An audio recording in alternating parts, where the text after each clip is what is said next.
you taken the lunch? Yes, sir. Everybody? Yes. So you are with full stomach.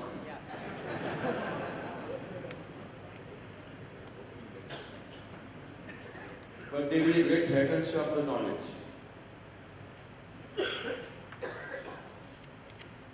Okay, let's start now.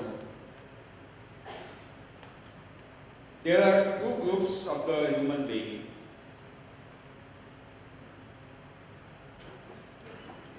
One group say that there is no rebirth. We are not coming again in next birth on the earth. So what are the natural resources we have? We have to consume in maximum quantity. Maybe future generation will not get, no matter. We have to destroy as much as. This is the Western type of the luxurious lifestyle. These people are not believing in the God. These people are not spiritual because they are willing to destroy the nature which is created by the world. மனிதர்களை நாம் இரு வகையாக பிரிக்கலாம். ஒரு வகையானது மறுபிறவியில் நம்பிக்கை இல்லாதவர்கள் ஆவார்கள். இவர்கள் மேற்கத்திய கலாச்சாரத்தை சேர்ந்தவர்கள். அதனால் அவர்கள் எப்பொழுதுமே ஆடம்பரமான வாழ்க்கையை வாழ்கின்றார்கள். உதாரணத்திற்கு எல்லா விதமான நம்முடைய இயற்கை வளங்களையும் சுரண்டி தன்னுடைய ஆடம்பர வாழ்க்கைக்கு அவர்கள் உபயோகப்படுத்துகிறார்கள். இவர்களே முதல் வகை. இவர்கள் மேற்கத்திய கலாச்சாரத்தை பின்பற்றி ஆன்மீகம் அல்லாத ஒரு வாழ்க்கையை வாழ்கின்றனர். But there is another group of the human being. They say that no, we have a rebirth. We are coming again and again on the earth. So what are the natural resources that God has given to us? We will not destroy. We have to preserve all the natural resources for future generations, means for our purposes. This is our philosophy, Indian philosophy, and these people are really spiritual people because they are not willing to destroy the natural resources, those natural resources which are created by the God, not by human being. இரண்டாவது வகை மனிதர்கள் மறுபிறவியில் நம்பிக்கை உள்ளவர்கள். இவர்கள் எப்பொழுதும் இயற்கை வளங்களை தமக்கு எவ்வளவு தேவையோ அவற்றையே உபயோகப்படுத்துகின்றார்கள். எதிர்கால சந்ததியினருக்காக இவர்கள் இயற்கை வளங்களை பாதுகாத்து வைக்கின்றனர். இவர்கள் இரண்டாம் வகையாகும். மேலும் இவர்கள் இயற்கை வளமானது கடவுளால் ஏற்படுத்தப்பட்டது, மனிதனால் அல்ல என்று அவற்றை சுரண்டாமல் பாதுகாப்பாக வைக்கின்றனர். Now you ask your mind or your soul, in which party you are? In which group you are? In the first group or second group? Huh? No. If you are practicing chemical farming, organic farming, you are in the first group. You are not spiritual because you are not believing in the God. You are destroying the God. So நீங்களே உங்களை கேட்டுக்கொள்ளலாம், நீங்கள் முதலாவது ரகத்தை சேர்ந்தவர்களா அல்லது இரண்டாவது ரகத்தை சேர்ந்தவர்களா என்று நீங்களே உங்களை கேட்டுக்கொள்ளலாம். அதாவது இயற்கை வளத்தை சுரண்டுபவர்களா அல்லது இயற்கை வளத்தை எதிர்கால சந்ததியினருக்கு பாதுகாப்பவர்களா. ஆனால் நீங்கள் ரசாயன வேளாண்மையும் அங்கக வேளாண்மையும் பின்பற்றுபவராக இருந்தால் நீங்கள் ஆன்மீகவாதிகள் அல்ல, நீங்கள் முதலாம் வகையை சேர்ந்தவர்களே ஆவீர்கள். Nature is created by the God, not by human being. First, the God has created the nature, and then the God has sent human being on the earth to utilize the natural resources, not to destroy the natural resources. இறைவன் முதலில் இயற்கையை படைத்தான். இயற்கையை படைத்த பின்னரே அவன் மனிதனை இந்த உலகிற்கு அனுப்பி வைத்தான். இந்த இயற்கை வளங்களை உபயோகித்து வாழ்வதற்கு மட்டுமே அவன் மனிதனை இறைவன் அனுப்பி வைத்தான், இந்த இயற்கை வளங்களை அழிப்பதற்கு அல்ல. these all natural resources which are created by the God are not unlimited, they are limited. இந்த இயற்கை வளங்கள் எல்லாம் ஒரு எல்லைக்கு உட்பட்டது. இவற்றை நீங்கள் தொடர்ச்சியாக உபயோகப்படுத்த முடியாது. இவை எல்லாவற்றையும் நீங்கள் ஒரு அளவோடு தான் உபயோகப்படுத்த முடியும். But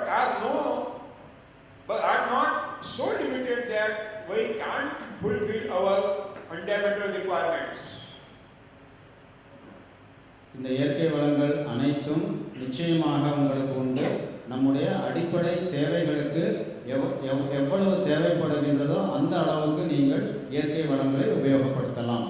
But are not so unlimited that by means of the Western type of the luxurious lifestyle, we will show the necessities for next generation.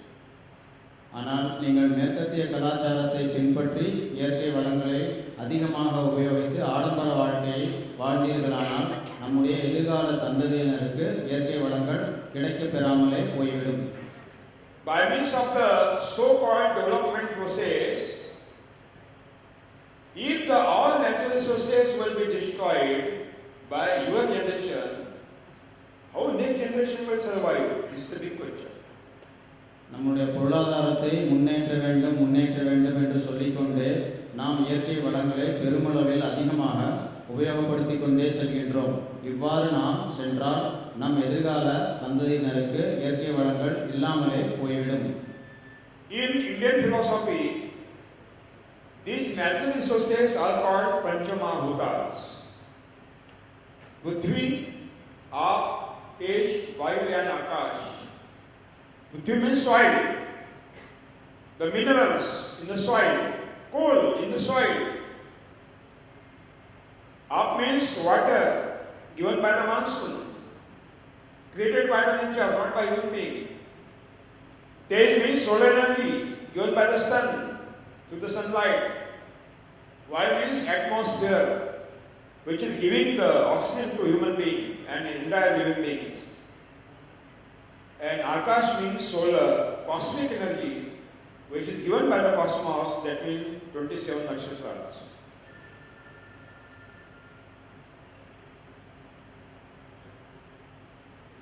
நம் இந்திய தத்துவப்படி இந்த இயற்கை வளங்களை நாம் பஞ்சமகா பூதங்கள் என்று சொல்கின்றோம். இவை நிலம், நீர், காற்று, நெருப்பு, ஆகாயம் என்று பிரிக்கப்பட்டுள்ளது. நிலம் நாம் உணவு உற்பத்திக்காக உபயோகப்படுத்துகின்றோம். நீர்வளம் உங்களுக்கே தெரியும், மழையின் மூலம் கிடைக்கப்பெறுகின்றது. காற்று அதுவும் தேவைப்படுகின்றது உணவு உற்பத்திக்காக. காற்று, நெருப்பு சூரிய ஒளியிலிருந்து கிடைக்கின்றது. ஆகாயம் 27 நட்சத்திரங்களிலிருந்து அண்டவெளி சக்தி நமக்கு கிடைக்கப்பெறுகின்றது. The stocks of the coal in the stomach of the earth is going to finish now. If the entire coal will be burned to create the electricity in the thermal power stations, what the future generation will do? நம் இயற்கை வளமான கரியை உபயோகப்படுத்தி நாம் தொடர்ச்சியாக மின்சாரத்தை நாம் உற்பத்தி செய்கின்றோம். இந்த கரியை தொடர்ச்சியாக நாம் உபயோகப்படுத்தி கொண்டே இருந்தால் எதிர்கால சந்ததியினர் எவ்வாறு இந்த மின்சாரத்தை உற்பத்தி செய்வார்கள் என்று நினைத்து பார்க்க வேண்டும். If the minerals we are selling to China and Japan and other countries, if we will sell all minerals which are available in our Indian territory, and Japan, China dumping for their development, if the mineral stock will be finished, how the mineral will get to another future generations in India? நம் நாட்டில் நாம் என்ன செய்கின்றோம்? நம் கனிம வளங்களை நாம் ஏற்றுமதி தொடர்ச்சியாக செய்கின்றோம்.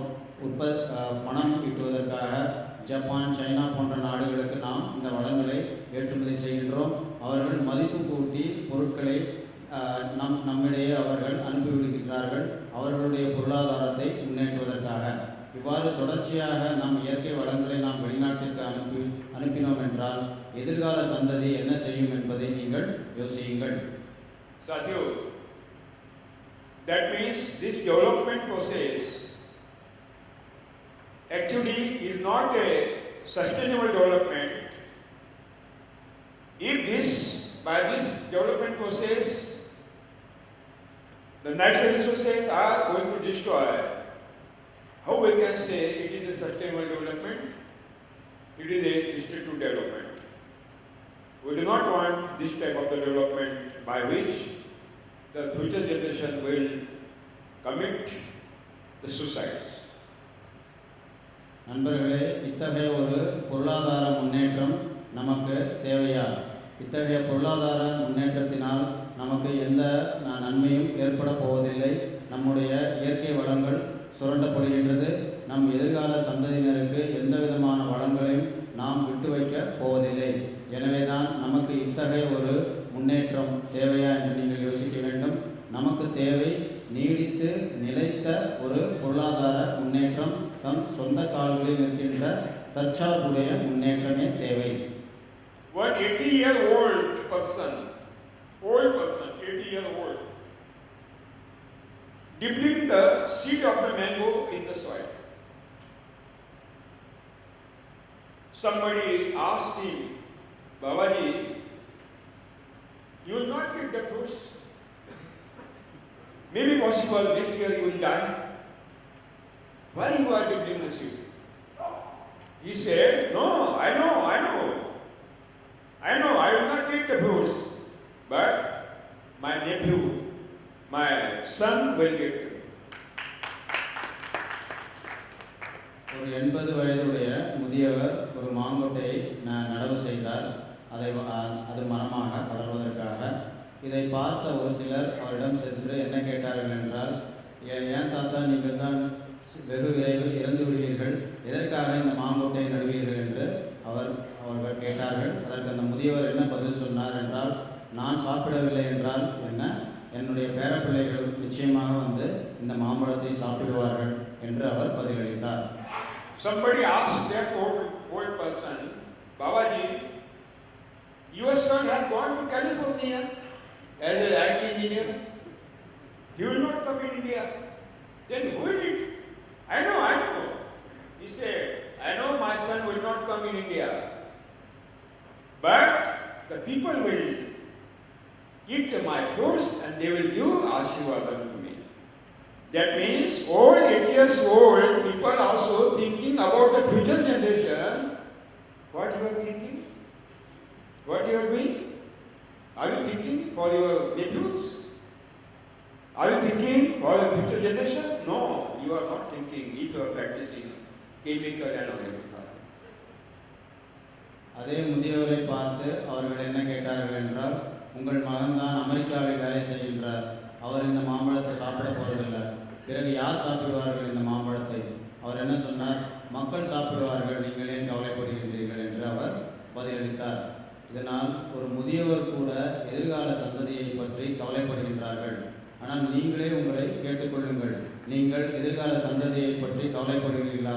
நிச்சயமாக இல்லை. ஏனென்றால் நீங்கள் ரசாயன வேளாண்மையும் அங்கக வேளாண்மையும் செய்து வருகின்றீர்கள். அதனால் நீங்கள் எதிர்கால சந்ததியை பற்றி கவலைப்படுபவர்களாக எனக்கு தெரியவே இல்லை.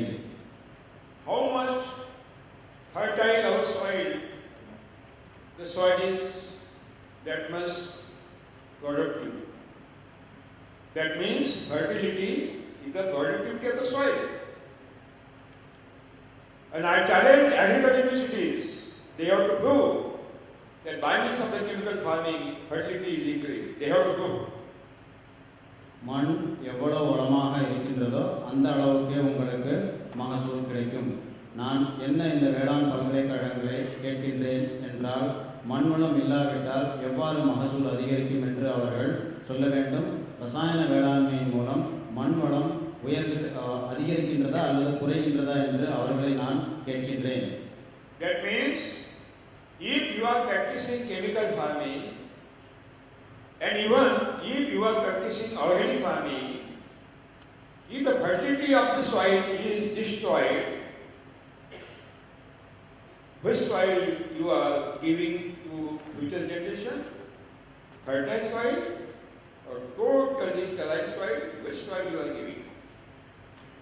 நீங்கள் ரசாயன வேளாண்மையின் மூலம் அங்கக வேளாண்மையின் மூலம் மண் வளத்தை குறைத்து மலடாக்கின்றீர்கள். நிலைமை இவ்வாறு இருக்க நீங்கள் எதிர்கால சந்ததியினருக்காக எந்த வகையான மண் வளத்தை நீங்கள் விட்டு செல்கின்றீர்கள் என்பதை நீங்கள் யோசிக்க வேண்டும். We have only 35 crore acre land. Limited land India have. And we want double production. And if it is the reality, by means of the chemical farming and organic farming, the fertility is decreasing continuously, how we will achieve the target, double production of the food grain production? That means it is very essential to change the mentality and to think about the policy. இந்திய நாட்டில் 35 கோடி acre நிலங்களே உள்ளன என்பதை நாம் பார்த்தோம். ரசாயன வேளாண்மை அங்கக வேளாண்மையின் மூலம் மண்ணின் வளம் அழிந்து வருகின்றது என்பதையும் நீங்கள் அறிவீர்கள். நமக்கு 2050இல் 2 மடங்கு உணவு உற்பத்தி வேண்டும் என்பதையும் நாம் பார்த்தோம். இவ்வாறு நிலைமை இருக்க எப்படி நீங்கள் ரசாயன வேளாண்மையின் மூலமும் அங்கக வேளாண்மையின் மூலமும் உணவு உற்பத்தியை அதிகரிக்கப் போகின்றீர்கள் என்பதை நீங்கள் யோசித்து பார்க்க வேண்டும். இதை நீங்கள் மாற்றியே தீர வேண்டும். And I was surprised that water is not useful for irrigation also, and that water is not useful for drinking purpose also. That means water is also totally destroyed. நீர்வளமும் ஒரு இயற்கை வளமே ஆகும். அந்த நீர்வளத்தையும் நாம் மாசுபடுத்தி அழித்தே விட்டோம். ராஜஸ்தானில் என்னுடைய ஒரு நண்பர் இருக்கின்றார். அவர் ஒரு இயற்கை ஆர்வலர் ஆவார். அவர் என்னை ஒரு நாள் கூப்பிட்டு மகாராஷ்டிராவில் ஹூஸ்னி என்ற ஒரு அணைக்கட்டு இருக்கின்றது. அங்குள்ள நீரை அவர் மாதிரியாக எடுத்து ஆய்வகத்தில் கொடுத்து சோதனை செய்து பார்த்தார். சோதனை செய்த பின்பு அவர் என்னை கூப்பிட்டு என்ன சொன்னார் என்றால், இந்த நீரானது பாசனத்திற்கு மட்டுமல்ல, குடிப்பதற்கு மட்டுமல்ல, பாசனத்திற்கு கூட இதை பயன்படுத்தவே முடியாது என்று அவர் என்னிடம் கூறினார். Sadhu, even we were getting the rainwater as a pure water in old days. Now it is good. What are the gases? Greenhouse gases are emitted by the industries and even by the organic chemical farming in the atmosphere. These gases are unite with the water. There is a chemical combination. Then acids are created. Now rainwater is also become acidic water, not available for drinking purpose. முன்பு குறைந்தபட்சம் மழைநீராவது சுத்தமாக இருந்தது. ஆனால் அது தற்போது தொழில்மயம் ஆனதால் இந்த பசுமை குடில் வாயுக்கள் வெளியே வந்து வளிமண்டலத்தில் கலந்து இந்த மழை நீரில் கலந்துவிட்டது. மழை நீரும் இப்பொழுது அமிலத்தன்மை உள்ளதாக இருக்கின்றது. இதை கூட நாம் பாசனத்திற்கோ அல்லது குடிநீருக்கோ பயன்படுத்த முடியாத ஒரு நிலை ஏற்பட்டுள்ளது. And by means of the global warming, the climate is changing continuously and very speedily.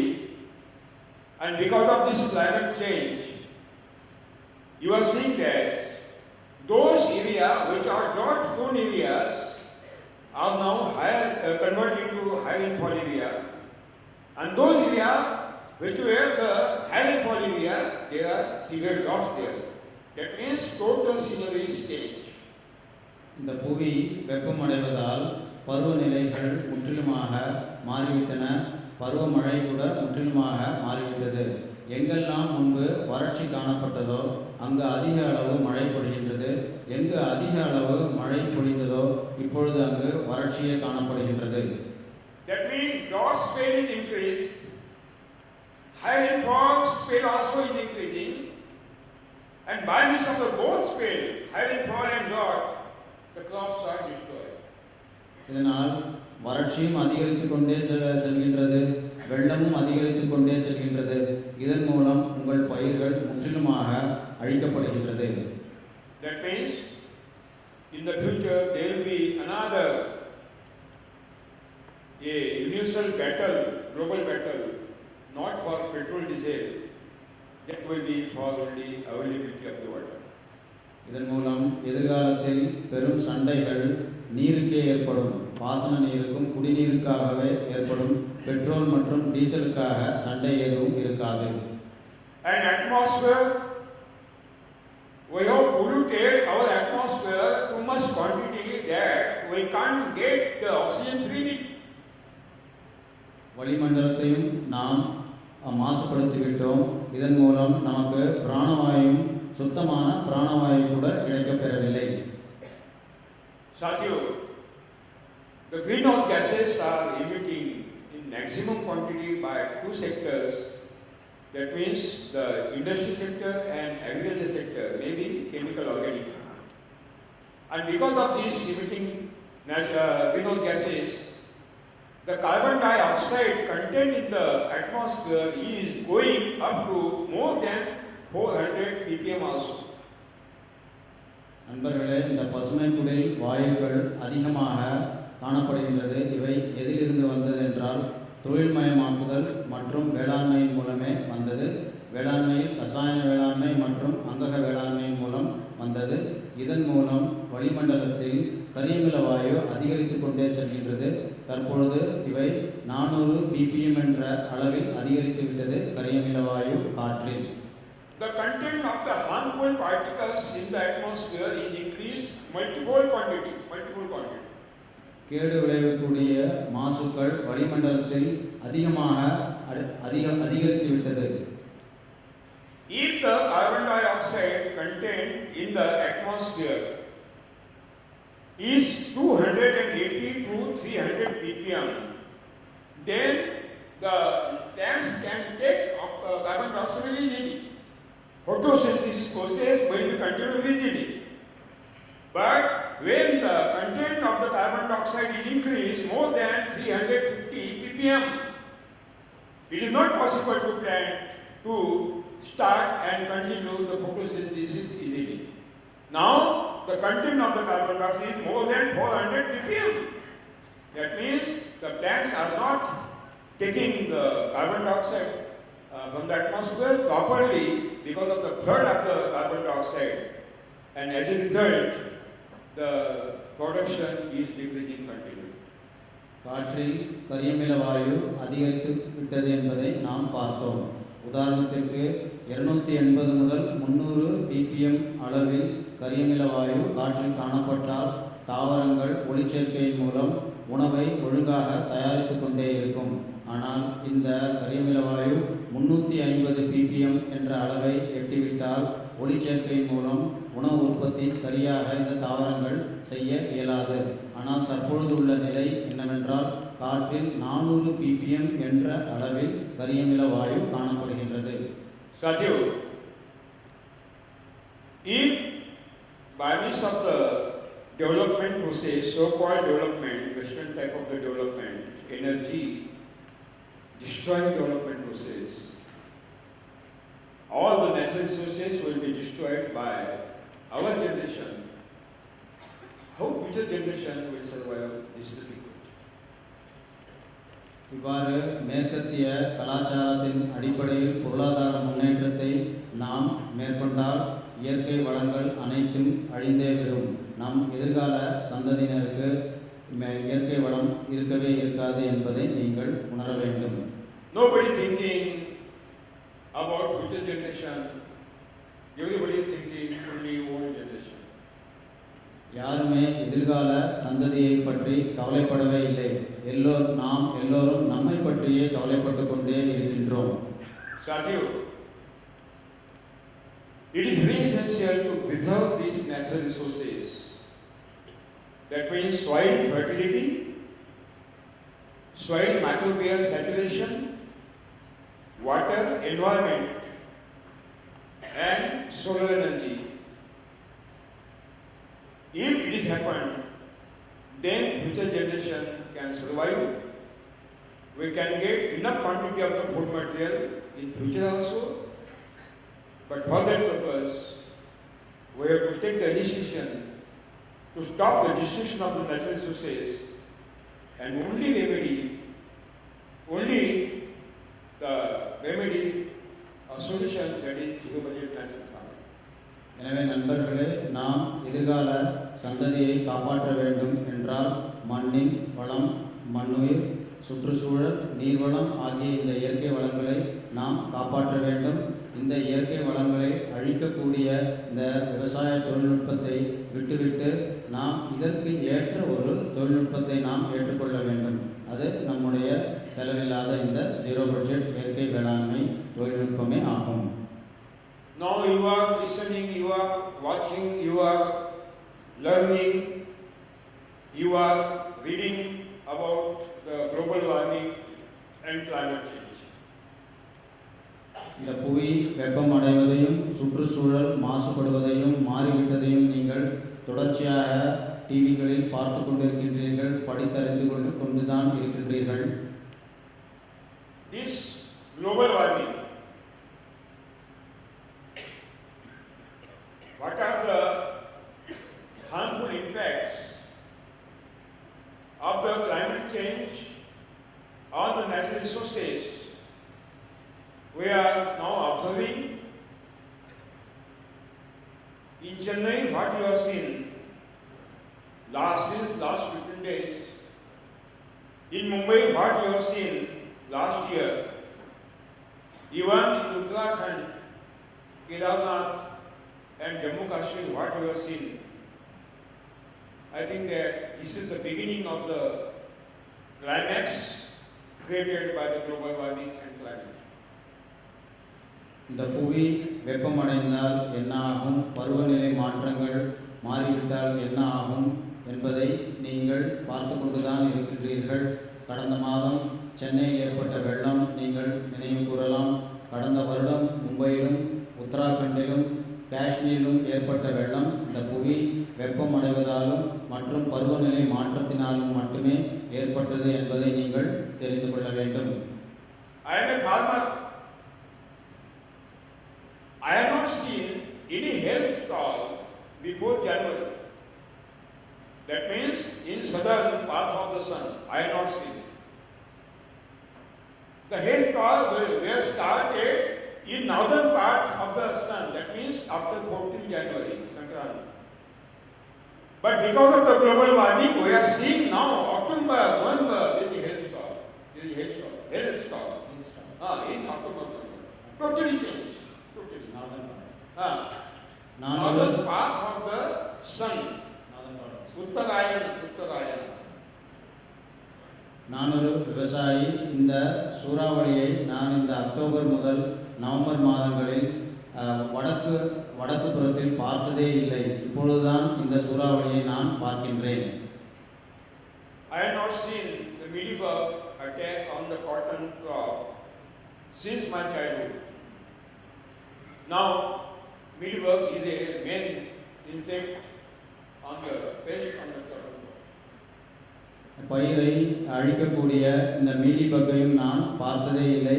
தற்பொழுதுதான் நான் பார்க்கின்றேன். Old person in India, 80-year-old person, 100 kg weight, easily he was lifting. Easily. 100 kg weight. Easily he was lifting. 80-year-old person. Now, 10 kg weight cannot be lifted by this 18-year-old, 20-year-old youth in India. நான் 80 வயது முதியவர் 50 முதல் 80 kilo எடையையும் தூக்கி நான் பார்த்தேன். ஆனால் தற்பொழுது உள்ள இளைஞர்கள் 10 கிலோ எடையை கூட தூக்க முடியாமல் தவிப்பதை நான் பார்த்து கொண்டிருக்கின்றேன். Why? Global warming and climate change. ஏனென்றால் புவி வெப்பமடைவதும் இந்த பருவநிலைகள் மாறி வருவதே காரணமாகும். So many new diseases are coming, viral infection, viral diseases. This is the gift of the climate change. புதிய நோய்கள் தோன்றுகின்றன. இவையெல்லாம் இந்த புவி வெப்பமடைவதின் பரிசே ஆகும். 18 inch rainfall in one day. It was not happening in past. 18 inch rainfall in one day. It was not happening. Now it is happening. 18 அங்குலம் மழை பொழிகின்றது தற்பொழுது. முந்தைய காலகட்டங்களில் இது ஏற்பட்டதே இல்லை. தற்பொழுது ஒரே நாளில் 18 அங்குல மழை நீர் பொழிகின்றது. That means the climate change will destroy all the natural resources day by day. இதனால் என்ன தெரிந்து கொள்ள வேண்டும் என்றால் நம் இயற்கை வளங்கள் அனைத்தையும் இந்த புவி வெப்பம் அடைந்ததும் இந்த பருவநிலை மாற்றங்களும் நம் இயற்கை வளங்களை அழித்தே விடும். Even monsoon timetable is totally changed. பருவமழைகள் வருவது கூட தற்பொழுது மாறிவிட்டது. Now monsoon going late, 1 month late in the northern part of India and coming back 1 month late. இந்த பருவமழையானது வட இந்தியாவில் ஒரு மாதம் கழித்தே செல்கின்றது, தென்னிந்தியாவிற்கு ஒரு மாதம் கழித்தே வருகின்றது. Total monsoon is changed. பருவமழை முற்றிலுமாக மாறிவிட்டது. Because the global warming and climate. ஏனென்றால் புவி வெப்பம் அடைந்ததும் பருவநிலை மாறியதுமே காரணமாகும். The productivity of the crop also is reducing, not only by means of the chemical farming, also by means of the impact of the climate change. நம்முடைய மகசூல் ரசாயன வேளாண்மை மட்டுமின்றி புவி வெப்பம் அடைவதன் மூலமும் குறைந்துவிட்டது.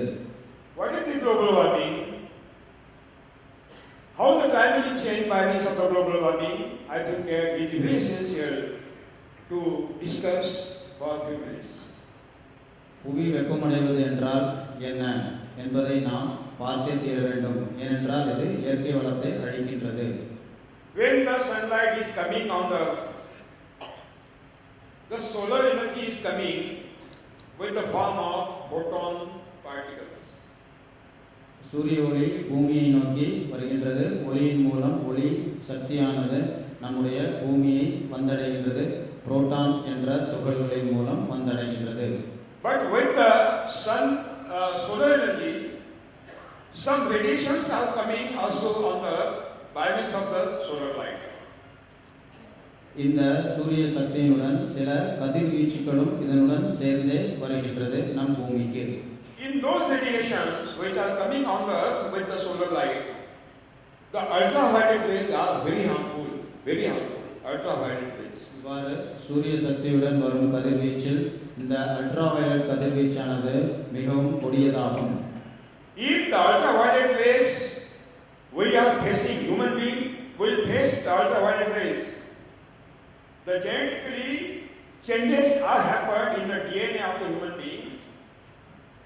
Your immunity is lost, you are suffering by the diseases, and even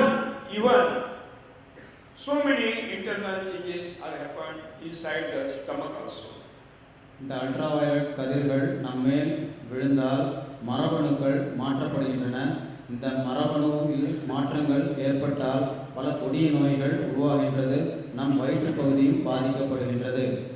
If we will face the ultraviolet rays, infertility is increased and skin diseases also is increased. இந்த அல்ட்ராவயலட் கதிர்களினால் தோல் வியாதிகள் ஏற்படுகின்றன. If the human being will face ultraviolet rays, the immunity will decrease and ultimately they are facing so many disease problems just like cancer, diabetes, heart attack. இந்த ultraviolet கதிர்களினால் நோய் எதிர்ப்பு சக்தி குறைகின்றது. இதன் மூலம் புற்றுநோய் மற்றும் நீரிழிவு நோய் ஏற்படுகின்றது. If the plant or the crops will face the ultraviolet rays, the resistance power of the crop will be decreased. Ultimately, the insect attack and disease attack will be happen, and the productivity of the crop will be decreased. இந்த ultraviolet கதிர்கள் தாவரங்களின் மேலும் பயிர்களின் மேலும் படுவதன் மூலம் அதன் நோய் எதிர்ப்பு சக்தியும் குறைகின்றது. அவற்றிலும் பூச்சி தாக்குதல் மிகுந்தே காணப்படுகின்றது. Even by means of the ultraviolet rays, incoming ultraviolet rays, new generation of the viruses are developed. New generation of the viruses are developed, and those viruses are responsible for the new diseases to the human bodies. இந்த ultraviolet கதிர்வீச்சினால் புதிய புதிய நோய் கிருமிகள், virus கிருமிகள் உருவாகின்றன. இதன் மூலம் புதிய நோய்கள் உண்டாக்கப்படுகின்றது.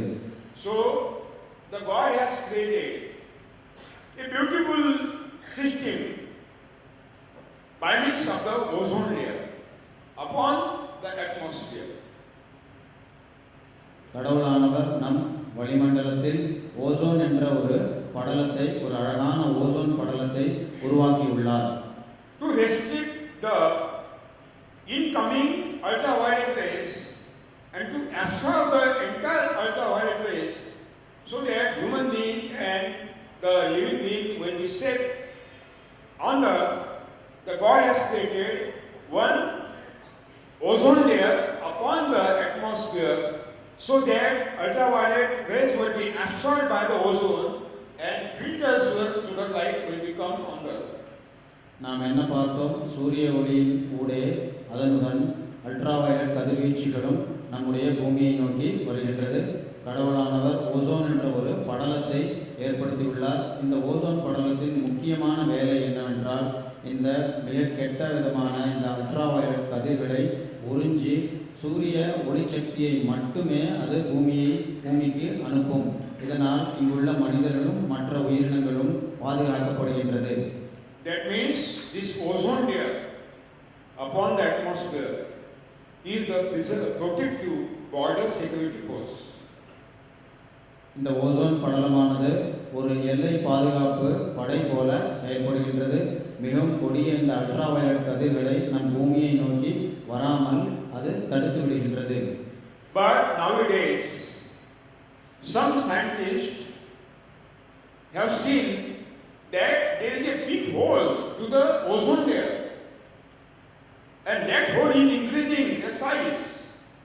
And at last they found there are some gases which are responsible for the destruction of this ozone layer, and these are the greenhouse gases. ஆனால் தற்பொழுது அறிவியல் வல்லுநர்கள் என்ன பார்த்தார்கள் என்றால், இந்த ஓசோன் படலத்தில் சில ஓட்டைகள் காணப்படுகின்றன. அந்த ஓட்டைகள் அதிகரித்து கொண்டே செல்கின்றது என்பதையும் அவர்கள் பார்த்தார்கள். இந்த ஓசோன் படலத்தை எது அழிக்கின்றது என்றால், இந்த பசுமை குடில் வாயுக்களே அழிக்கின்றன என்பதை அவர்கள் கண்டுபிடித்தார்கள். That means these greenhouse gases destroy the ozone layer. Ozone has 3 atoms of the oxygen, and when these greenhouse gases are combining to the ozone, ozone is splitted in the atoms and ozone layer is totally destroyed.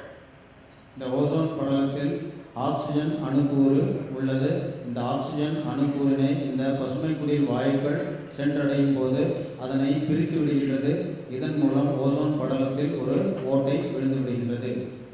Those greenhouse gases which are responsible for the destruction of the ozone layer, there are so many greenhouse gases, but whole greenhouse gases are prominent. இவ்வாறு ozone படலத்தை அழிக்கவல்ல பசுமை குடில் வாயுக்கள் பல இருக்கின்றன. ஆனால் அதில் மிக முக்கியமானது 4 வகையாகும். Carbon dioxide, nitrous oxide, methane and chlorofluorocarbon.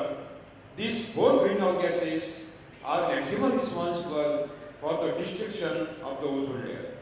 இந்த 4 மிக முக்கிய பசுமை குடில் வாயுக்களாவன கரிமில வாயு, nitrous oxide, methane, chlorofluorocarbon ஆகும். இவை 4மே இந்த ஓசோன் படலத்தை அழித்து விடுகின்றது. And Satyo, these ozone layer absorb the heat from the incoming solar light. This ozone layer absorb the heat through the incoming solar light. நாம் பார்த்தோம், சூரிய ஒளி சக்தி ஒளியின் மூலம் நம் பூமியை நோக்கி வருகின்றது. அதன் இடையே ஓசோன் படலமானது நம் வளிமண்டலத்தில் இருக்கின்றது. இந்த ஓசோன் படலம் சூரிய ஒளிசக்தியில் உள்ள வெப்பத்தை கிரகித்துக் கொள்கின்றது. And even this ozone layer is absorbing outgoing from the earth, which is the heat is outgoing to the sun. It is also absorbed by the ozone layer. நம் பூமியிலிருந்து மேலே எழும்பி செல்கின்ற வெப்பத்தையும் இந்த ஓசோன் படலமானது கிரகித்துக் கொள்கின்றது. When the ozone absorbs the heat, incoming heat and outgoing heat, ultimately the temperature of the ozone is increased. இவ்வாறு இந்த சூரியனிலிருந்து வரும் வெப்பத்தையும் பூமியிலிருந்து செல்லும் வெப்பத்தையும் இந்த ஓசோன் படலமானது கிரகித்துக் கொள்வதன் மூலம் அதில் உள்ள வெப்பம் அதிகரிக்கின்றது. And now the temperature of atmosphere is increased near about by 0.74 ounce degree centigrade. 0.74 degree centigrade. இதன் மூலம் வெப்பமானது 0.74 டிகிரி சென்டிகிரேடுக்கு உயர்ந்து விட்டது நம் வளிமண்டலத்தில். Above that temperature which was in the pre-industrial era, that means 1750. In the 1750, suppose temperature was 0, now temperature is increased by 0.74 degree centigrade. 1750களில் தொழில்மயம் அவ்வளவாக ஆக்கப்படவில்லை. அதன் பிறகு நம்முடைய பூமியானது உலகத்தில் தொழில்மயம் ஆக்கப்பட்டது. உதாரணத்திற்கு 1750க்கு முன்னர் 0 டிகிரி சென்டிகிரேடாக இருந்தால் தற்பொழுது இந்த வெப்பம் 0.74 டிகிரி சென்டிகிரேட் அளவிற்கு உயர்ந்துவிட்டது வளிமண்டலத்தில். And by means of the increase temperature of the atmosphere, the glaciers are melting. The ice on the glaciers and hilltop of the mountains are melting very speedily. இவ்வாறு காற்றில் வளிமண்டலத்தில் வெப்பம் அதிகரித்து கொண்டே இருப்பதால் பனிப்பாறைகள் உடைந்து நீராக மாறி வருகின்றது. பனிப்பாறைகள் உருகிவிட்டன. And within these 250 years, 8 inch the sea level is increased. கடந்த 250 ஆண்டுகளில் நம் கடல் மட்டமானது நீரானது 8 அங்குலம் உயர்ந்துவிட்டது. 250 வருடங்களில் 8 அங்குலம் நம்முடைய கடல் மட்டம் உயர்ந்துவிட்டது. That means only the temperature is increased by 0.74 degree centigrade. The 8 inch sea level is increased, and when temperature will be increased by 2 degree centigrade, entire Chennai, Mumbai, Kolkata will be submerged in the sea water. Entire. உதாரணத்திற்கு 0.74 degree centigrade உயர்ந்ததால் கடந்த 250 ஆண்டுகளில் கடல் மட்டம் 8 அங்குலம் உயர்ந்துவிட்டது. ஆனால் 2 degree centigrade உயர்ந்தால் என்ன ஆகும் என்று யோசியுங்கள். சென்னை, கல்கத்தா, மும்பை போன்ற அனைத்து நகரங்களும் கடலுக்கு அடியில் நீருக்கு அடியில் மூழ்கிவிடும். And all the Chennai people will migrate on the Coimbatore. What will be the Coimbatore? சென்னையில் உள்ள மக்கள் அனைவரும் கோயம்புத்தூருக்கு வந்துவிடுவார்கள். அப்பொழுது கோயம்புத்தூரின் நிலை என்ன ஆகுது என்று யோசியுங்கள். 50% Bangladesh will be submerged in the sea water. Maldives and Mauritius will be submerged in the sea water.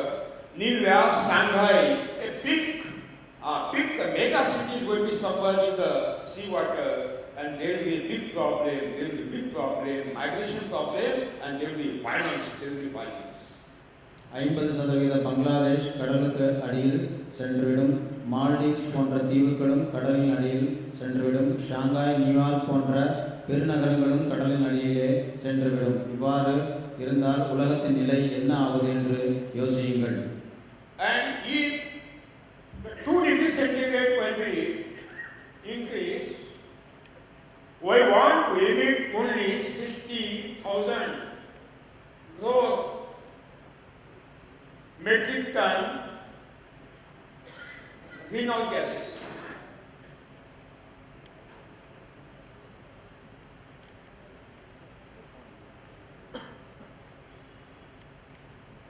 If we want to increase the global temperature by means of the 2 degree centigrade, we want to emit 60,000 crore metric ton of the greenhouse gases.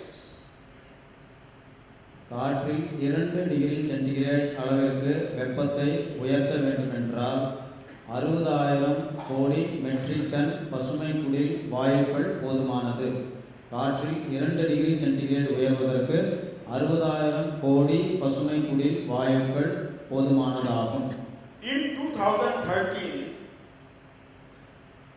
entire industrial area in global industries and the chemical farming, organic farming has emitted 3,600 crore metric ton of greenhouse gases.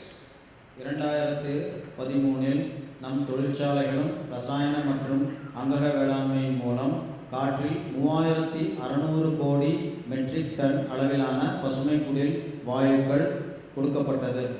That means within 18 years or 20 years, we will achieve the target 2 degrees centigrade. 18 முதல் 20 வருடங்களில் இந்த 2 degree சென்டிகிரேடுக்கு தேவையான பசுமை குடில் வாயுக்கள் காற்றில் வெளியேற்றப்படும். 18 முதல் 20 வருடங்களில் 2 டிகிரி சென்டிகிரேட் காற்றில் உயர்ந்துவிடும். This will be the big danger for human being and living being also on the earth also. இது ஒரு மிகப்பெரிய அபாயகரமான சூழ்நிலையாகும் மனித குலத்திற்கே. So entire world countries are coming together, they are discussing, but developing countries are not willing to reduce the emission of the greenhouse gases. And even India, South Africa, China and Brazil, Mexico, these governments also are not willing to decrease the level of the emission of the greenhouse gases. இதனால் உலகத்தில் உள்ள அனைத்து நாடுகளும் இந்த பசுமை குடில் வாயுக்களை எவ்வாறு குறைப்பது என்று பார்க்கின்றனர். ஆனால் வளர்கின்ற நாடுகளான இந்தியா, சைனா, மெக்சிகோ, பிரேசில், தென்னாப்பிரிக்கா போன்ற நாடுகள் இவை இந்த பசுமை குடில் வாயுக்களை குறைப்பதற்கு தயாராக இல்லை. So greenhouse gases is a big danger for future generation. எதிர்கால சந்ததிக்கு இந்த பசுமை குடில் வாயுக்கள் மிக அபாயகரமானதாகும்.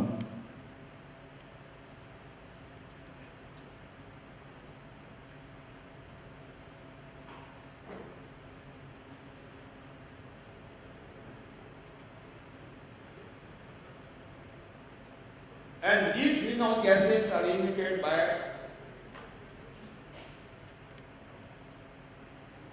two sectors, one agriculture and second industries.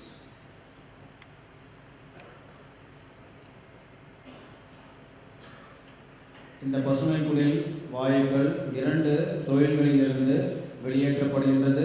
முதலாவது வேளாண்மை, இரண்டாவது நம்முடைய தொழிற்சாலைகளிலிருந்து வெளியேற்றப்படுகின்றது.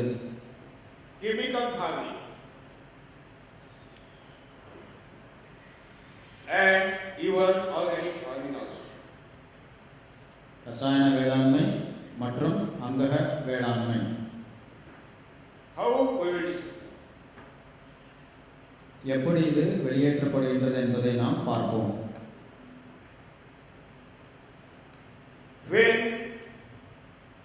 you utilize chemical fertilizers to the soil, the urea is converted into nitrates by means of the specific bacterial species, just like Nitrosomonas nitroglycerin. These nitrates are taken by the plants if you are growing the hybrid varieties or genetically modified varieties. The roots of the hybrid variety and genetically modified varieties are taking double nitrates more than required. நீங்கள் ரசாயன வேளாண்மையில் தழைச்சத்திற்காக யூரியாவை மண்ணில் இடுகின்றீர்கள்.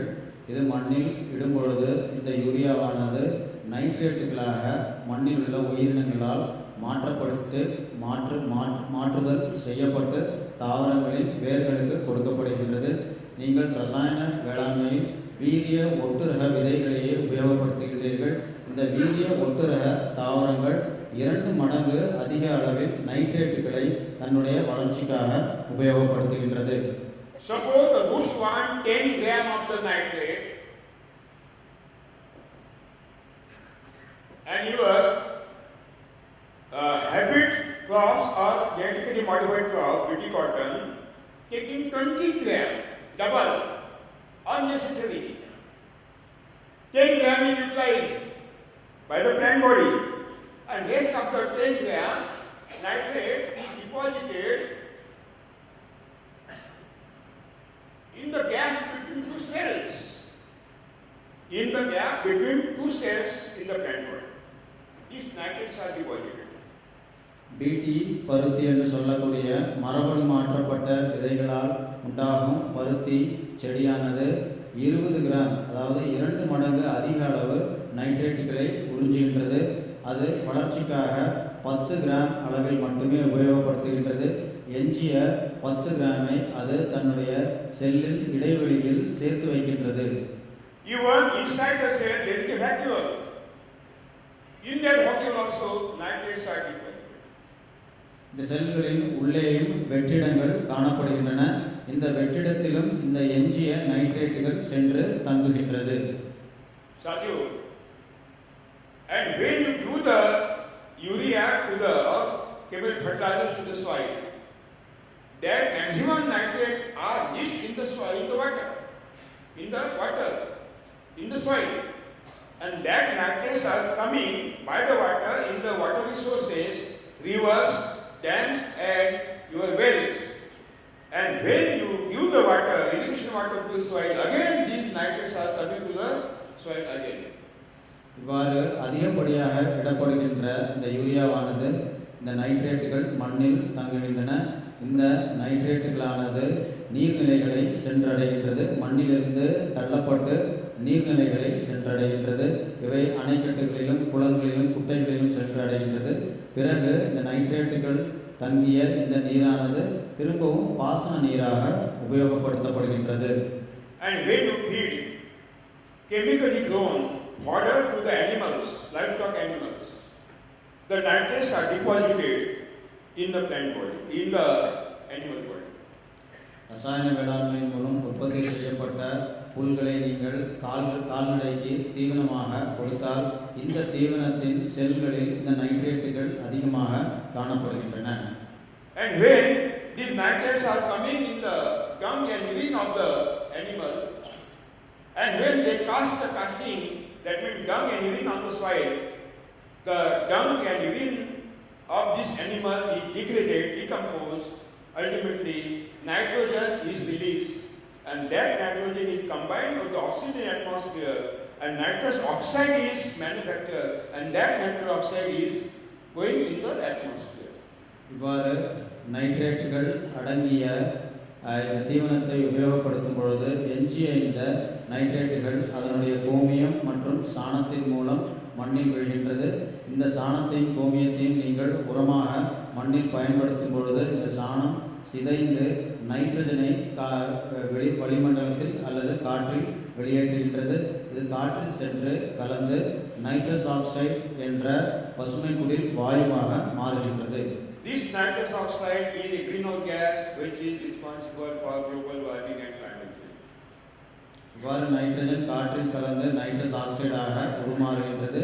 இந்த nitrous oxide ஒரு முக்கியமான பசுமை குடில் வாயுவாகும். இது புவி வெப்பமடைவதற்கும் பருவநிலை மாற்றங்களுக்கும் முக்கியமான காரணமாகும். When we eat chemically grown food, nitrates are coming in our stomach, and when our casting, that means excreta of the human being and urine, ultimately by decomposing of the human excreta and urine, numerous quantity of the nitrogen is emitted, and that nitrogen is combined with the oxygen atmosphere. Nitrous oxide is manufactured, and that nitrous oxide is going in the atmosphere and stay in long period, and that is the greenhouse gas. இவ்வாறாக நாம் இந்த nitrous கலந்த ரசாயன வேளாண்மை மூலம் உற்பத்தி செய்யப்பட்ட உணவை உண்ணும் பொழுது இந்த நைட்ரஸ் ஆனது நம்முடைய கழிவுகளின் மூலம் வெளியேற்றப்படுகின்றது. நம் கழிவுகள் மண்ணில் கலந்து சிதையும் பொழுது நைட்ரஜனாக காற்றில் கலக்கின்றது. காற்றில் கலந்து நைட்ரஸ் ஆக்சைடாக உருமாறுகின்றது. இதுவே புவி வெப்பமடைவதற்கு முக்கியமான காரணமாகும். When you do the urea to the soil or ammonium sulfate, the nitrates are created in the soil. And maximum nitrates are not taken by the plant. Minimum nitrates are taken by plants. And rest of the nitrates are deposited in the soil. And these nitrates are denitrified, converted into nitrogen by denitric bacteria. And again this emitted nitrogen is combined with oxygen. Nitrous oxide is prepared, and that nitrous oxide is going in the atmosphere. This is also one of the greenhouse gases, nitrous oxide.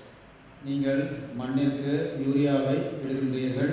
இந்த யூரியாவை எவ்வளவு பயிர் தனக்கு தேவையோ அந்த அளவு மட்டுமே எடுத்துக்கொள்கின்றது. அது ஒரு குறைந்த அளவே ஆகும். எஞ்சிய யூரியாவானது நைட்ரஜனாக அந்த மண்ணில் உள்ள நுண்ணுயிர்கள் மாற்றுகின்றது. இந்த நைட்ரஜன் திரும்பவும் காற்றில் கலந்து நைட்ரஸ் ஆக்சைடாக மாறி ஒரு பசுமை குடில் வாயுவாக மாறுகின்றது. When you give the irrigation water on your slide, which is nitrate saturated water, and when the water vapor is going up by means of the translocation, the nitrates are remain on the soil. Again they are denitrified. Nitrogen is prepared, and that nitrogen oxidized in the atmosphere by means of the nitrous oxide. Again, global warming is increased. மண்ணில் நாம் வெளியிடுற அதிகப்படியான urea நைட்ரேட்டுகளாக மண்ணிலிருந்து நீர்நிலைகளை சென்றடைகின்றது என்பதை நாம் பார்த்தோம். இந்த நீரை நீங்கள் திரும்பவும் பாசன நீராக மாற்றி தாவரங்களுக்கு கொடுக்கின்றீர்கள். அப்பொழுது இந்த நீர் ஆவியாகி எஞ்சிய நைட்ரேட்டானது மண்ணில் தங்கி விடுகின்றது. இந்த நைட்ரேட்டுகளை மறுபடியும் மண் உயிர்கள் நைட்ரஜனாக மாற்றி காற்றில் தள்ளிவிடுகின்றது. இந்த நைட்ரஜன் காற்றில் சென்று கலக்கும் பொழுது நைட்ரஸ் ஆக்சைடு என்ற பசுமை குடில் வாயுவாக மாறி உலகத்தை வெப்பமடைய செய்கின்றது. Even if you will feed the chemically grown fodder to the animals, by the decomposition of the excreta, dung and urine of the animals, maximum quantity of the carbon dioxide also released and methane also is released, and these are the natural greenhouse gases. ரசாயன வேளாண்மை மூலம் உற்பத்தி செய்யப்பட்ட புல்லினை நீங்கள் கால்நடைகளுக்கு கொடுப்பதாலும் அதிலிருந்து வெளியேற்றப்படும் சாணமும் கோமியமும் சிதைவதன் மூலம் கரியமில வாயும் மீத்தேனும் உண்டாகின்றது. இவை இரண்டும் காற்றில் கலந்து பசுமை குடில் வாயுவாக மாறுகின்றது. After harvesting of the sugarcane crop, paddy crop, wheat crop, the residues of the crop are burnt. And you will see throughout India, you travel throughout India, you will see the vehicle that after harvesting period of the sugarcane, paddy and the wheat crop, the entire residues are burned. Huge quantity of the smoke is emitted in the atmosphere. These are the greenhouse gases which are emitted and they are deposited in the atmosphere, and global warming is increased. பொதுவாக நாம் என்ன செய்கின்றோம்? கரும்பு சாகுபடி செய்பவர்கள், கோதுமை சாகுபடி செய்பவர்கள், நெல் சாகுபடி செய்பவர்கள் எஞ்சிய அந்த வேர் முடிச்சுக்களை நீங்கள் எரித்து விடுகிறீர்கள். இவ்வாறு எரிப்பதன் மூலம் கரியமில வாயுவானது காற்றில் சென்று அடைகின்றது. இந்த கரியமில வாயு ஒரு முக்கியமான பசுமை குடில் வாயுவாகும். இது புவியை வெப்பமடைய செய்கின்றது. That means when you practice chemical farming, you are emitting huge quantity of the greenhouse gases in the atmosphere.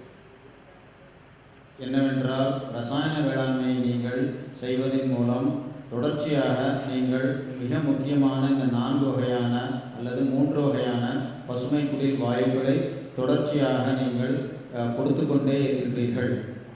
In zero budget natural farming, we are not utilizing chemical fertilizers.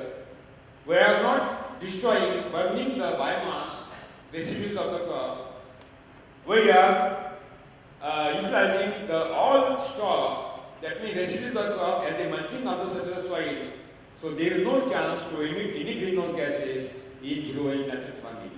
So we have shown that only remedy, that is zero budget natural farming, in which no greenhouse gases are emitted. Zero budget இயற்கை வேளாண்மை நாம் செய்வதன் மூலம் ரசாயன உரங்களை நாம் உபயோகப்படுத்துவதே இல்லை. மேலும் இலை தழை செத்தைகளை கரும்பு சாகுபடி, நெல் சாகுபடி, கோதுமை சாகுபடி, ஆனால் அதன் இலை தழை செத்தைகளை நாம் மூடாக்காக உபயோகப்படுத்துகின்றோம். எனவே நாம் ஒருபொழுதும் இந்த பசுமை குடில் வாயுக்களை வளிமண்டலத்தில் வெளியேற்றுவதே இல்லை. இதனால் நாம் புவி வெப்பம் அடைவதை தடுக்கின்றோம். ஜீரோ பட்ஜெட் இயற்கை வேளாண்மை மட்டுமே புவி வெப்பம் அடைவதை தடுக்கும். The seed industries emitting huge quantity of the smoke in the sky. Seed industry. Chemical fertilizer industries emitting huge quantity of the greenhouse gases, smoke in the sky. Even the chemical insecticide industry and fungicide industry also emitting huge quantity of the smoke, that means greenhouse gases in the atmosphere. விதை உற்பத்தி செய்பவர்கள், ரசாயன உரங்களை உற்பத்தி செய்பவர்கள், பூச்சிக்கொல்லி மற்றும் பூசணக்கொல்லியை உற்பத்தி செய்பவர்கள் தொடர்ச்சியாக புகையை வெளியேற்றிக் கொண்டே இருக்கின்றார்கள். இதன் மூலம் பசுமை குடில் வாயுக்களை இவர்கள் காற்றில் வெளியேற்றுகின்றார்கள். இதன் மூலம் புவி வெப்பமடைகின்றது. Even the tractor manufacturing industries, the agricultural equipment manufacturing industries are emitting huge quantity of the greenhouse gases in the atmosphere. Tractor உற்பத்தி செய்பவர்கள், மற்ற கருவிகளையும் வேளாண் உபகரணங்களையும் உற்பத்தி செய்பவர்களும் தொடர்ச்சியாக புகையை காற்றில் வெளியேற்றிக் கொண்டே இருக்கின்றார்கள். Raw material is coming from the nature to manufacture the seed, fertilizer, insecticide and tractor. Again you are destroying the nature. இந்த விதைகளையும் ரசாயன உரங்களையும் பூச்சிக்கொல்லிகளையும் பூசணக்கொல்லிகளையும் உற்பத்தி செய்வதற்கு உண்டான இயற்கை இடுபொருட்களும் இயற்கையிலிருந்தே நமக்கு கிடைக்கின்றது. இதன் மூலமும் நாம் இயற்கையை அழித்துக் கொண்டே இருக்கின்றோம். To build up the factories of these chemically inputs, they want bricks, cement and iron. Again bricks industries, cement industry and the iron industry, that means steel industries are emitting huge quantity of the greenhouse gases in the atmosphere. இந்த ரசாயன இடுபொருட்களை உற்பத்தி செய்பவர்கள், பூச்சிக்கொல்லிகளை உற்பத்தி செய்பவர்கள், பூசணக்கொல்லிகளை உற்பத்தி செய்பவர்கள் பெரும் தொழிற்சாலைகளை அமைக்கின்றனர். இந்த தொழிற்சாலை கட்டுவதற்கான சிமெண்ட், செங்கல் மற்றும் இரும்பும் தயாரிப்பதற்கு தொழிற்சாலைகளை கட்ட வேண்டும். இந்த தொழிற்சாலைகளை கட்டுவதற்கும் தொடர்ச்சியாக இந்த பசுமை குடில் வாயுக்களை நாம் காற்றில் வெளியேற்றிக் கொண்டுதான் இருக்கின்றோம். Raw material is coming from the nature to manufacture bricks, cement and the iron, steel. Again you are destroying the natural resources. இந்த சிமெண்ட்டையும் செங்கலையும் இரும்பையும் தயாரிப்பதற்கான இடுபொருட்கள் இயற்கையிலிருந்தே கிடைக்கின்றன. இயற்கை வளத்தையும் நாம் அழித்துக் கொண்டுதான் இருக்கின்றோம். To start these machines in this industry, that means seed industry, fertilizer industry, insecticide industry and tractor industry, they want electricity, and that electricity is coming from the thermal power station in which the huge quantity of the coal is burned and greenhouse gases are emitted. இந்த ரசாயன இடுபொருட்கள், பூச்சிக்கொல்லி இடுபொருட்களின் தொழிற்சாலைகளை இயக்குவதற்கு நமக்கு மின்சாரம் தேவைப்படுகின்றது. இந்த மின்சாரமும் அனல் மின் நிலையத்திலிருந்தே கிடைக்கின்றது. இந்த அனல் மின் நிலையமும் தொடர்ச்சியாக இந்த பசுமை குடில் வாயுக்களை வெளியேற்றிய வண்ணமே இருக்கின்றது. இதை ஓட்டுவதற்கும் இந்த மின்சாரம் தயாரிப்பதற்கும் இயற்கை வளங்கள் அழிக்கப்படுகின்றது. Transportation of the raw material from the natural resources toward the factories and the seeds, chemical fertilizer, insecticide and tractor, again we have to transport. This transport system also burning huge quantity of the diesel and petrol and greenhouse gases are emitted. இந்த இடுபொருட்களை தயாரிப்பதற்கு தேவைப்படும் கச்சா பொருட்களை கொண்டு வருவதற்காக நாம் லாரிகளையும் ட்ரக்குகளையும் உபயோகப்படுத்துகின்றோம். இந்த லாரிகளையும் ட்ரக்குகளையும் உபயோகப்படுத்துவதற்காக diesel மற்றும் பெட்ரோலை நாம் உபயோகிக்கின்றோம். இந்த இயற்கை வளங்களையும் நாம் அழிக்கின்றோம். And those agriculture universities which are giving this chemical farming technique to the farmers to build up their campuses, the huge quantity of the bricks and cement and steel is required. Again, the raw material is coming from the nature is destroyed, and this industry is also emitting huge quantity of the greenhouse gases. இத்தகைய ரசாயன வேளாண்மையை தொழில்நுட்பத்தை கொடுத்த வேளாண் பல்கலைக்கழகங்களை அமைப்பதற்கும் நமக்கு ஏராளமான இயற்கை இடுபொருட்கள் தேவைப்படுகின்றன. இந்த இயற்கை இடுபொருட்களையும் கொண்டு வருவதற்காக நாம் தொடர்ச்சியாக வளிமண்டலத்தில் பசுமை குடில் வாயுக்களை வெளியேற்றிய வண்ணமே இருக்கின்றோம். These agricultural industries and research stations, they want electricity. Again, they are emitting huge quantity of greenhouse gases by means of the thermal power stations. இந்த வேளாண் பல்கலைக்கழகங்களும் இந்த ஆய்வகங்களுக்கும் மின்சாரம் தேவைப்படுகின்றது. இந்த மின்சாரம் உற்பத்தி செய்யும் பொழுதும் நமக்கு பசுமை குடில் வாயுக்கள் காற்றில் சென்று கலக்கின்றன.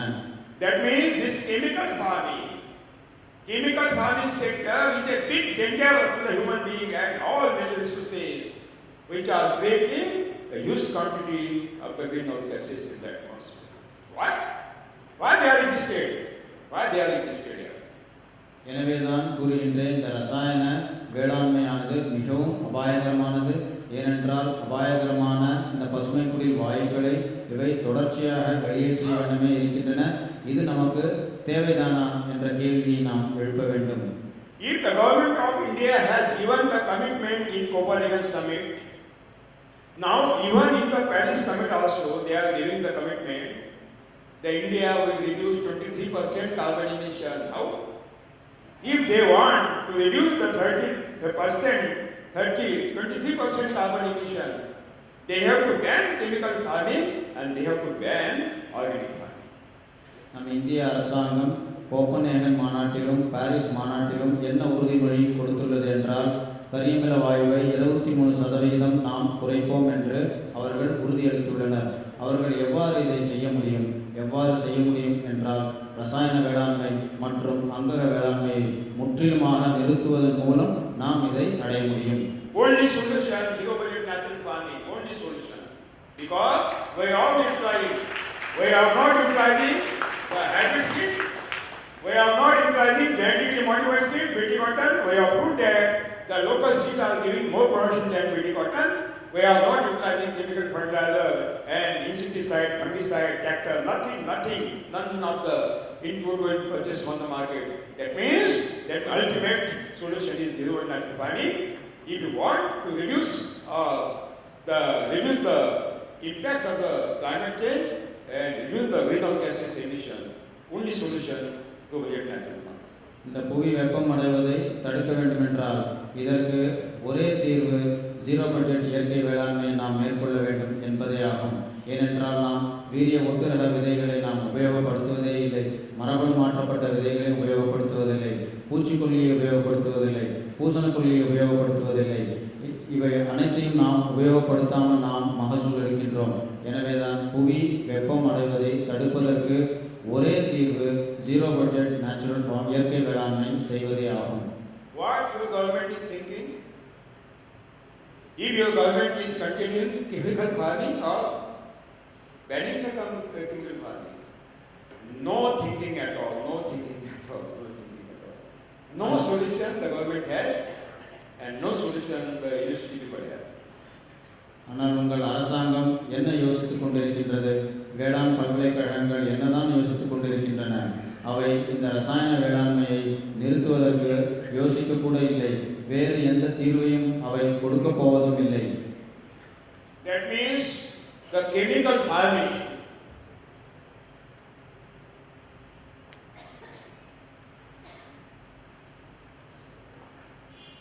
are creating so many problems. Number one, food crisis.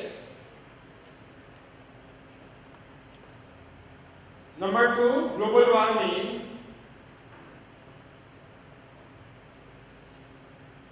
And climate change.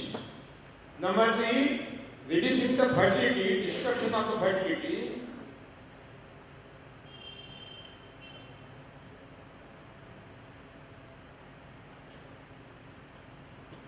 We have seen destruction of the water environment.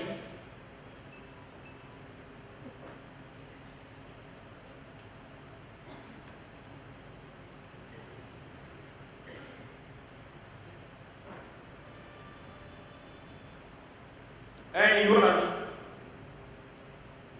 destruction of the nature.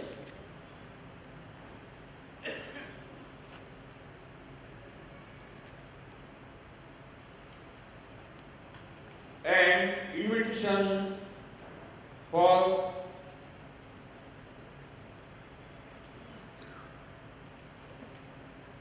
cancer, diabetes, heart attack, and suicide of the farmers.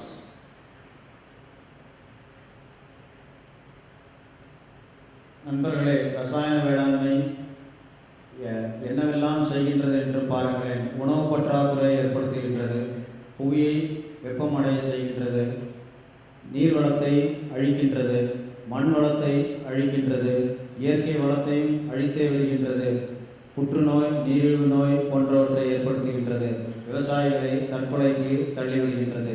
இந்த அனைத்தையும் ரசாயன வேளாண்மை ஏற்படுத்துகின்றது என்பதை நீங்கள் நினைவில் கொள்ள வேண்டும். Satyu, our sisters and mothers from the cities are purchasing vegetables from the market, brinjal, tomatoes, and they are washing by the water. They think that by means of the washing by the water, the residues of the insecticide will be removed. It is not happened. It is not happened. It is not happened. What is happened? We will discuss. நண்பர்களே, நம்முடைய சகோதரியும் தாயும் கடைக்கு சென்று காய்கறிகளை வாங்கி வருகின்றனர். அவ்வாறு வாங்கி வந்த காய்கறிகளை அவர்கள் நன்றாக கழுவுகின்றனர். அவர்கள் என்ன நினைக்கின்றார்கள் என்றால், அந்த காய்கறிகளில் உள்ள எஞ்சிய பூச்சிக்கொல்லிகள் போய்விடும் என்று அவர்கள் அதை கழுவுகின்றார்கள். ஆனால் அவ்வாறு அது போவதில்லை என்பதை நாம் இப்பொழுது பார்ப்போம். What has happened? When the farmers are spraying poisonous insecticides on the crop, within 7 seconds, the residues of the insecticide are sucked by the juice and deposited in the fat body inside the cell.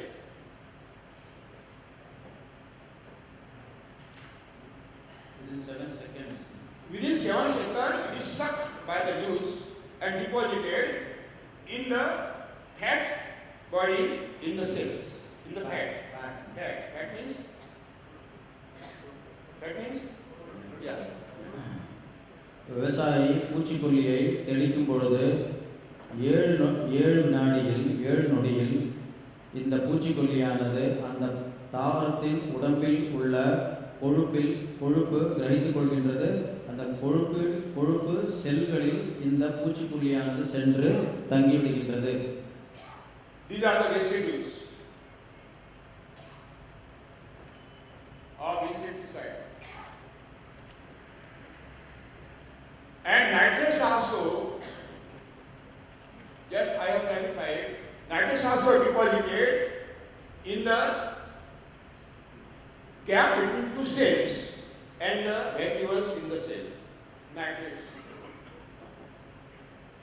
நாம் முன்பு பார்த்தபடி இந்த நைட்ரேட்டுகளும் இந்த தாவரத்தின் உடம்பில் உள்ள செல்களுக்கு இடையே உள்ள இடைவெளி மற்றும் செல்களுக்கு உள்ளே சென்று தங்கிவிடுகின்றது. When you utilize vermicompost in organic farming, vermicompost is more dangerous than chemical fertilizer. Vermicompost is more dangerous than atom bomb because vermicompost is having cadmium,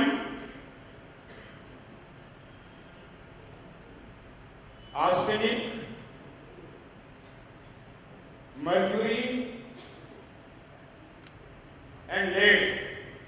These are the very poisonous heavy metals which are deposited in the vermicompost by means of the Eosinophididae, because Eosinophididae is a biomonitor, and this cadmium, arsenic, mercury are taken by the roots and deposited again in the fat inside the cell.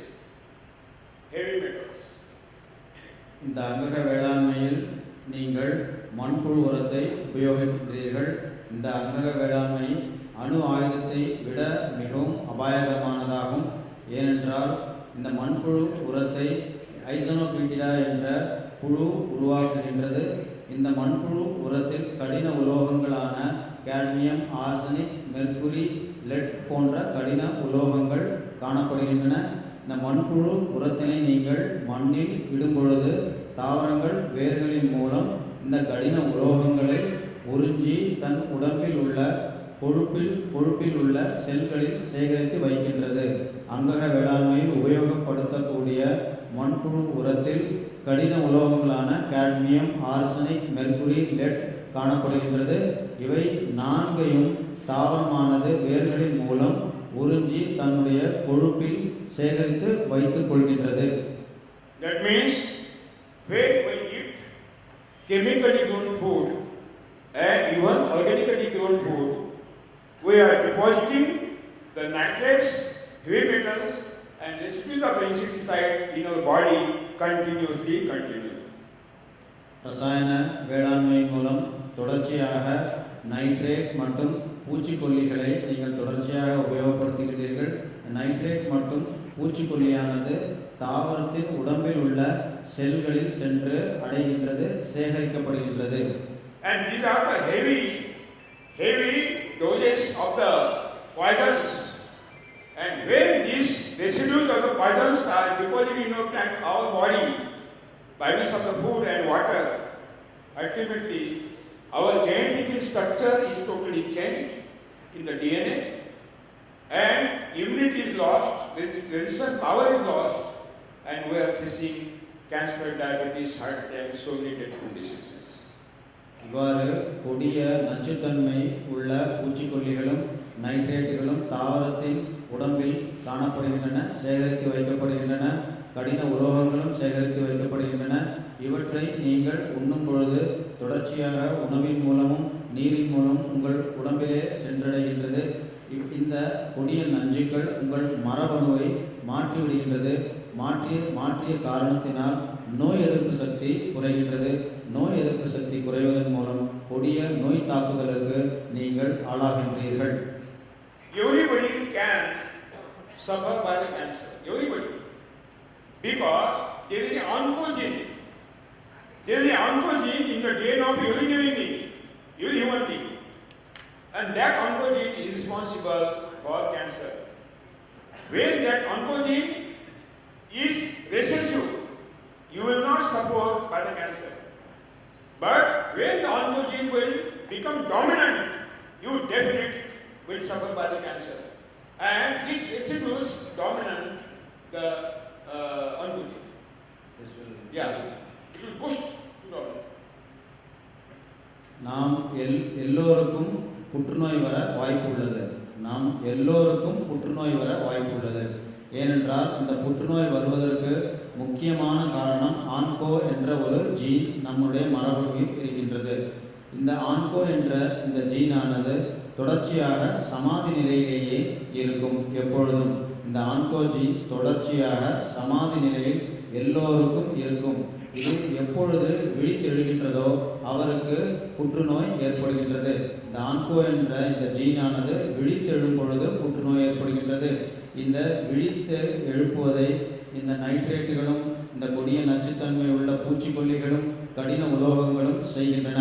ரசாயன வேளாண்மை மற்றும் அங்கக வேளாண்மை மூலம் வருகின்ற கொடிய நச்சுத்தன்மை உள்ள பூச்சிக்கொல்லிகளும் உரத்தின் மூலம் வருகின்ற நைட்ரேட்டுகளும் கடின உலோகங்களும் இந்த ஆன்கோ ஜீனை விழித்தெழ செய்து உங்களுக்கு புற்றுநோயை உருவாக்குகின்றது.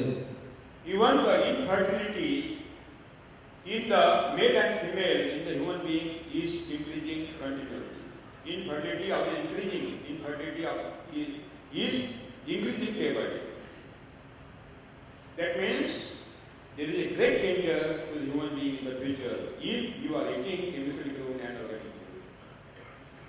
இவ்வாறு ரசாயன வேளாண்மை மற்றும் அங்கக வேளாண்மையின் மூலம் உற்பத்தி செய்யப்படக்கூடிய உணவை உட்கொள்வதன் மூலம் குழந்தை பெறும் வாய்ப்பும் குறைந்து கொண்டே செல்கின்றது. ரசாயன வேளாண்மை மற்றும் அங்கக வேளாண்மையின் மூலம். To feed the poison to the people is the papam or punyam? To feed the poison to the people is the papam? Papam. Who are you? Papi. Not only papi, Mahapapi.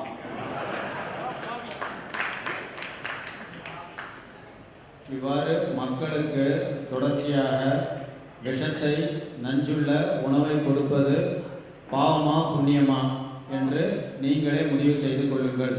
நீங்கள் பாவிகள் மட்டுமல்ல, மகா பாவிகள் ஆவீர்கள். When you eat chemically and organically grown food, you are eating the possibility of the cancer. You are eating the possibility of the cancer, diabetes, heart attack. ரசாயன வேளாண்மையின் மற்றும் அங்கக வேளாண்மையின் மூலம் உற்பத்தி செய்யப்பட்ட உணவினை உட்கொள்ளும் பொழுது உங்களுக்கு புற்றுநோய் வர வாய்ப்பு அதிகமாக உள்ளது. I will ask the question you, who are willing to die with cancer? Please up the hands. Who are willing to die with the cancer? Please up the hands. யார் யார் புற்றுநோயால் இறக்க விரும்புகின்றீர்களோ அவர்கள் தங்களுடைய கைகளை உயர்த்துங்கள். Please up the hand. Nobody? Nobody? To treat the cancer to people, it's okay. It is not a punyam, it is not a spirituality, it is a mahapapam, it is not a adhyatma, it is not that. So நமக்கு புற்றுநோய் தேவையில்லை என்று நீங்கள் முடிவு செய்தால் புற்றுநோய் ஏற்படுத்தக்கூடிய ரசாயன வேளாண்மை மற்றும் அங்கக வேளாண்மை மூலம் உற்பத்தி செய்யப்பட்ட உணவினை நீங்கள் மக்களுக்கு தரவே கூடாது. இது பெரும் பாவச் செயலாகும். So, no chemical farming also. Is it correct? Who are willing to stop the chemical farming? Who are willing to stop the chemical farming? யார் யார் ரசாயன வேளாண்மையை நிறுத்துவீர்கள்? ரசாயன வேளாண்மையை யார் யார் நிறுத்தப் போகின்றீர்கள்? Okay. Somebody has no the hands up because they are the agent of the multinational companies. They are ஒரு சிலர் கையை உயர்த்தவே இல்லை. அவர்கள் நிச்சயமாக பன்னாட்டு கம்பெனிகளின் ஏஜென்ட்டுகளே ஆவார்கள்.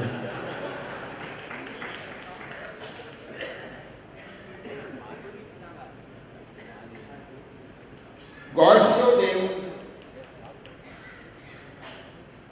from cancer death.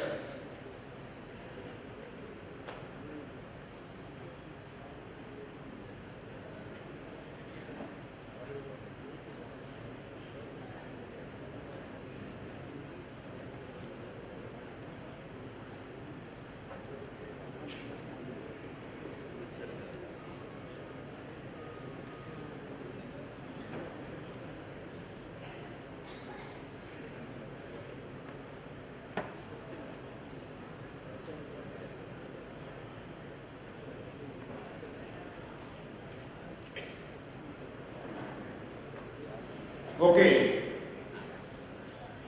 Then what is the solution? We have seen that it is not possible to continue our old ancient Indian agriculture technology which is based on cotton manure. It is totally impossible. Now we have seen it is not possible to continue chemical farming which is more dangerous and more hazardous. Entire natural resources are destroyed by means of the chemical farming and no future for future generation. So it is very essential to search out the alternate solution for chemical farming also. இந்த நிலைமைக்கு தீர்வுதான் என்ன? பசுஞ்சாண உரத்தை அடிப்படையாக கொண்ட நம்முடைய பழமையான தொழில்நுட்பத்தை வைத்தும் நாம் விவசாயம் செய்ய முடியாது. மிகவும் அபாயகரமான இயற்கை வளங்களை அழிக்கக்கூடிய ரசாயன வேளாண்மையையும் நாம் செய்யவே முடியாது. ஸோ இந்த நிலைமைக்கு தீர்வுதான் என்ன என்பதை நாம் கண்டறிய வேண்டும். Satyu, when there was no any green revolution in India adopted, nobody farmer was telling that I am an organic farmer. Nobody was telling. He was telling I am a farmer, I am doing farming. मैं किसान हूँ, मैं किसानी कर रहा हूँ. Yeah. நண்பர்களே, பசுமை புரட்சியின் மூலம் ரசாயன வேளாண்மை நம் நாட்டிற்கு வருவதற்கு முன்னால் எந்த ஒரு விவசாயியும் நான் அங்கக வேளாண்மை செய்கின்றேன், நான் அங்கக விவசாயி ஆகும் என்று கூறவே இல்லை. அவன் வெறும் நான் விவசாயம் செய்கின்றேன் என்று கூறி வந்தான். When Dr. Albert Howard had introduced the compost technology in India the first time, he has given that compost technology the name organic farming. Albert Howard என்ற ஆங்கிலேய வேளாண் விஞ்ஞானி கம்போஸ்ட் தொழில்நுட்பத்தை நம்மிடையே புகுத்தினார், நம் நாட்டில் புகுத்தினார். இந்த தொழில்நுட்பத்திற்கு அவர் அங்கக வேளாண்மை என்று பெயர் சூட்டினார். Before introduction of the organic farming, that means compost technology in India, nobody farmer was telling that organic. He was only telling that I am farmer, I am doing farming. In the history of India, organic farming word is introduced in India only by means of the Dr. Albert Howard for the organic farming, that means compost technology. இந்த Albert ஹோவர்டின் மூலம் புகுத்தப்பட்ட compost தொழில்நுட்பமே அங்கக வேளாண்மை தொழில்நுட்பமாகும். இது புகுத்தப்படுவதற்கு முன்பு இந்தியாவில் உள்ள எந்த ஒரு விவசாயியும் நான் அங்கக விவசாயி என்று கூறவே இல்லை, அவன் வெறும் விவசாயி என்று கூறினான். எனவே ஆல்பர்ட் ஹோவர்ட் என்ற இந்த தொழில்நுட்ப வல்லுநரே அங்கக விவசாயத்தை நம்மிடையே புகுத்தினார். Organic farming is not Indian technology, it is European technology. இந்த அங்கக விவசாய தொழில்நுட்பம் இந்திய தொழில்நுட்பம் அல்ல, இது ஒரு மேற்கத்திய தொழில்நுட்பமாகும். Organic farming is not Swadeshi technology, it is Videshi technology. இது நம் நாட்டு தொழில்நுட்பம் அல்ல, இது ஒரு வெளிநாட்டு இருந்து கொண்டு வரப்பட்ட தொழில்நுட்பம் ஆகும்.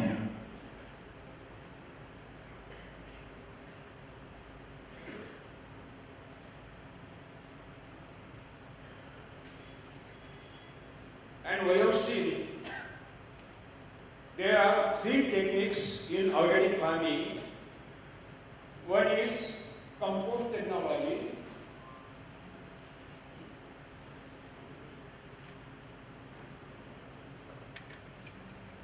Second, vermicompost technology.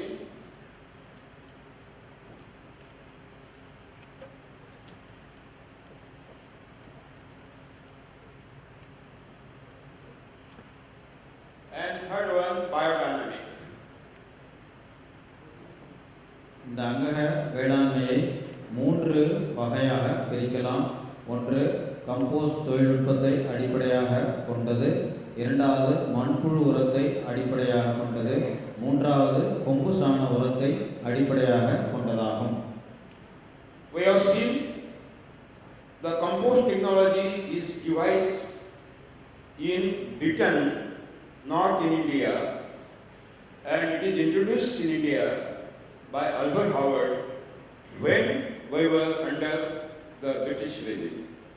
நாம் என்ன பார்த்தோம் என்றால், நம் நாடு ஆங்கிலேயர்களால் ஆண்டு கொண்டிருந்த காலகட்டத்தில் இங்கிலாந்திலிருந்து இந்த கம்போஸ்ட் தொழில்நுட்பமானது நம் நாட்டிற்கு புகுத்தப்பட்டது என்பதை நாம் பார்த்தோம். Satru, let us verify what are the claims are done by the agricultural universities, and then we can justify whether it is correct or not. நாம் வேளாண் பல்கலைக்கழகங்கள் என்ன கூறுகின்றன என்பதை இப்பொழுது பார்ப்போம். அவை சரியா அல்லது தவறா என்பதை நாம் இப்பொழுது தெரிந்து கொள்ளலாம். Agricultural universities claim that hybrid seeds are highly bred, and we have seen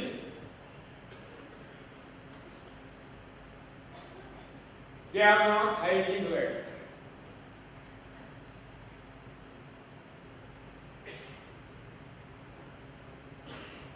வேளாண் பல்கலைக்கழகங்கள் என்ன கூறுகின்றன?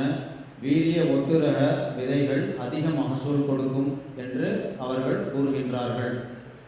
The hybrid and genetically modified seeds are only responsible for chemical fertilizers.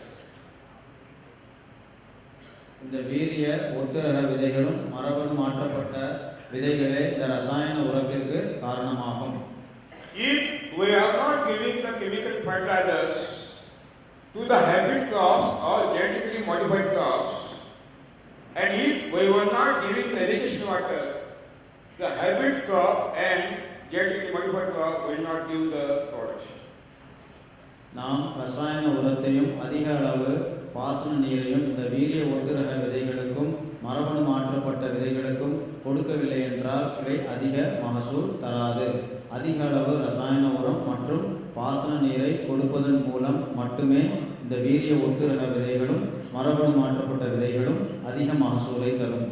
That means genetically modified seeds is another trap to trap the farmers in another the banking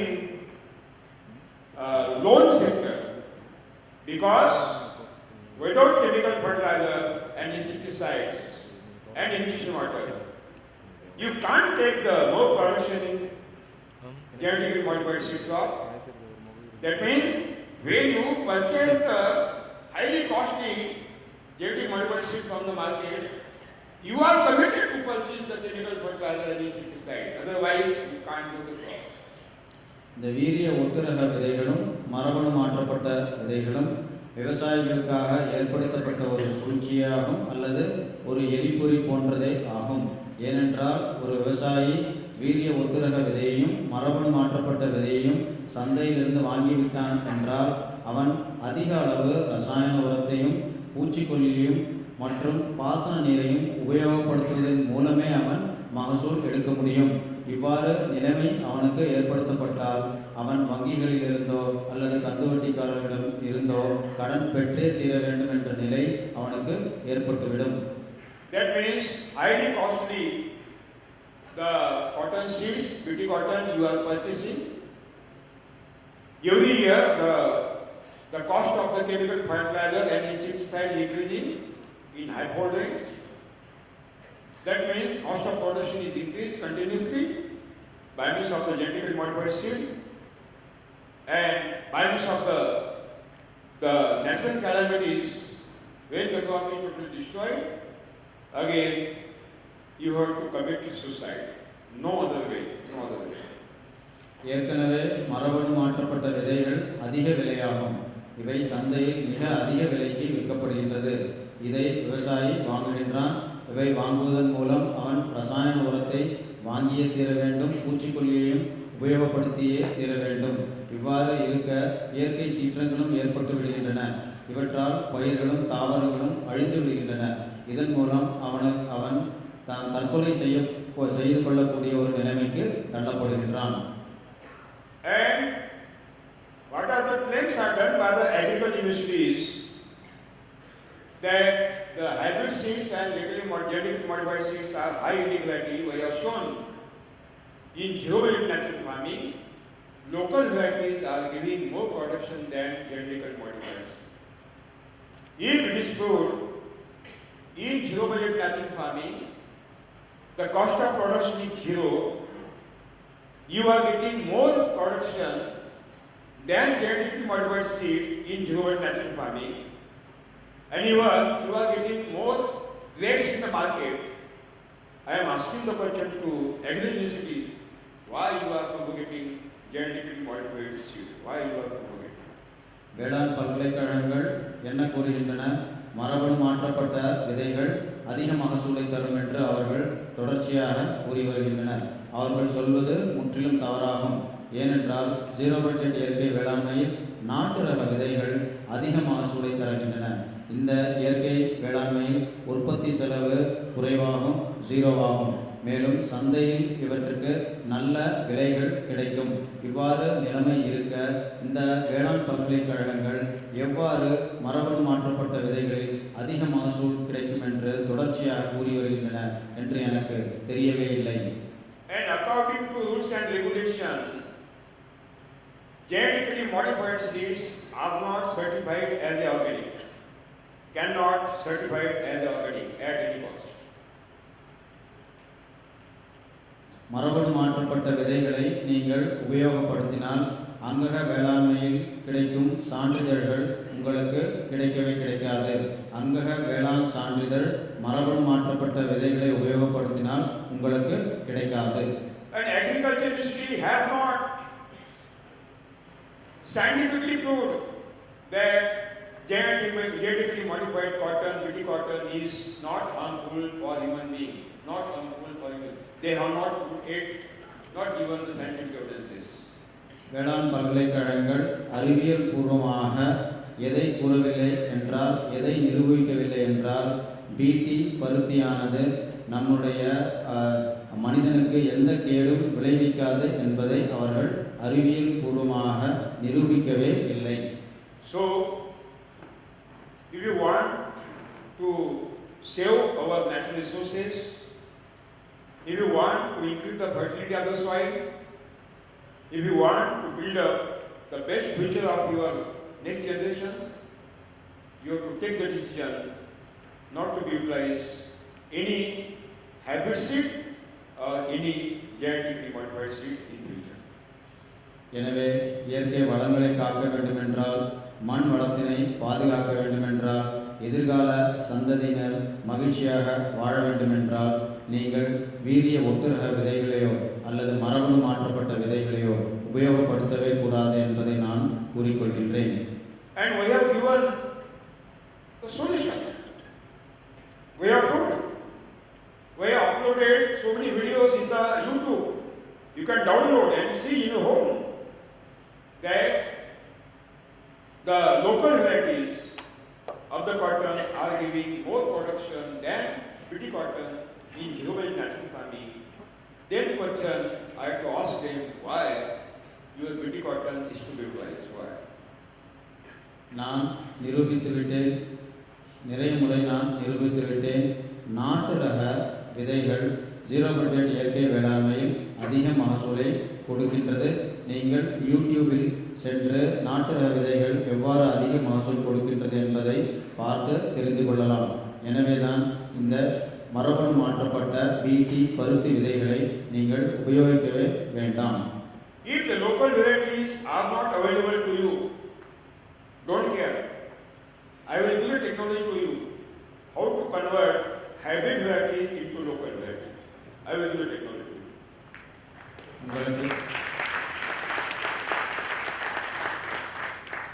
உங்களுக்கு நாட்டு ரக விதைகள் கிடைக்கவில்லை என்றால் பரவாயில்லை, கவலைப்பட வேண்டாம்.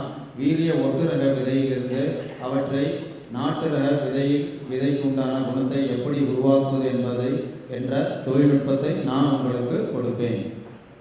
And second claim there that hybrid varieties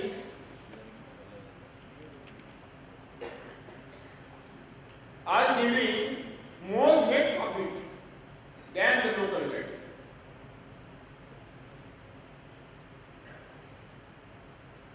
The agricultural universities are claiming that hybrid varieties and genetically modified varieties also are giving more net profit than local varieties. வேளாண் பல்கலைக்கழகங்கள் இரண்டாவது என்ன கூறுகின்றது என்றால், வீரிய ஒட்டுரக விதைகளும் மரபணு மாற்றப்பட்ட விதைகளும் அதிக நிகர லாபத்தை கொடுக்கின்றது என்று அவர்கள் கூறி வருகின்றனர். This claim also are false. They are telling lie. They are misguiding you that by means of the hybrid varieties and genetically modified varieties are giving the more net profit than local varieties. It is totally wrong. It is totally wrong. How? We will discuss here. இவ்வாறு வேளாண் பல்கலைக்கழகங்கள் வீரிய ஒட்டுரக விதைகளும் மரபணு மாற்றப்பட்ட விதைகளும் அதிக நிகர லாபத்தை கொடுக்கின்றது என்று கூறுவது தவறாகும், பொய்யாகும். அவர்கள் உங்களை தவறாக வழிநடத்துகின்றார்கள். அது எப்படி என்பதை நாம் இப்பொழுது பார்ப்போம். We will take the comparative study. This is hybrid paddy. This is improved paddy.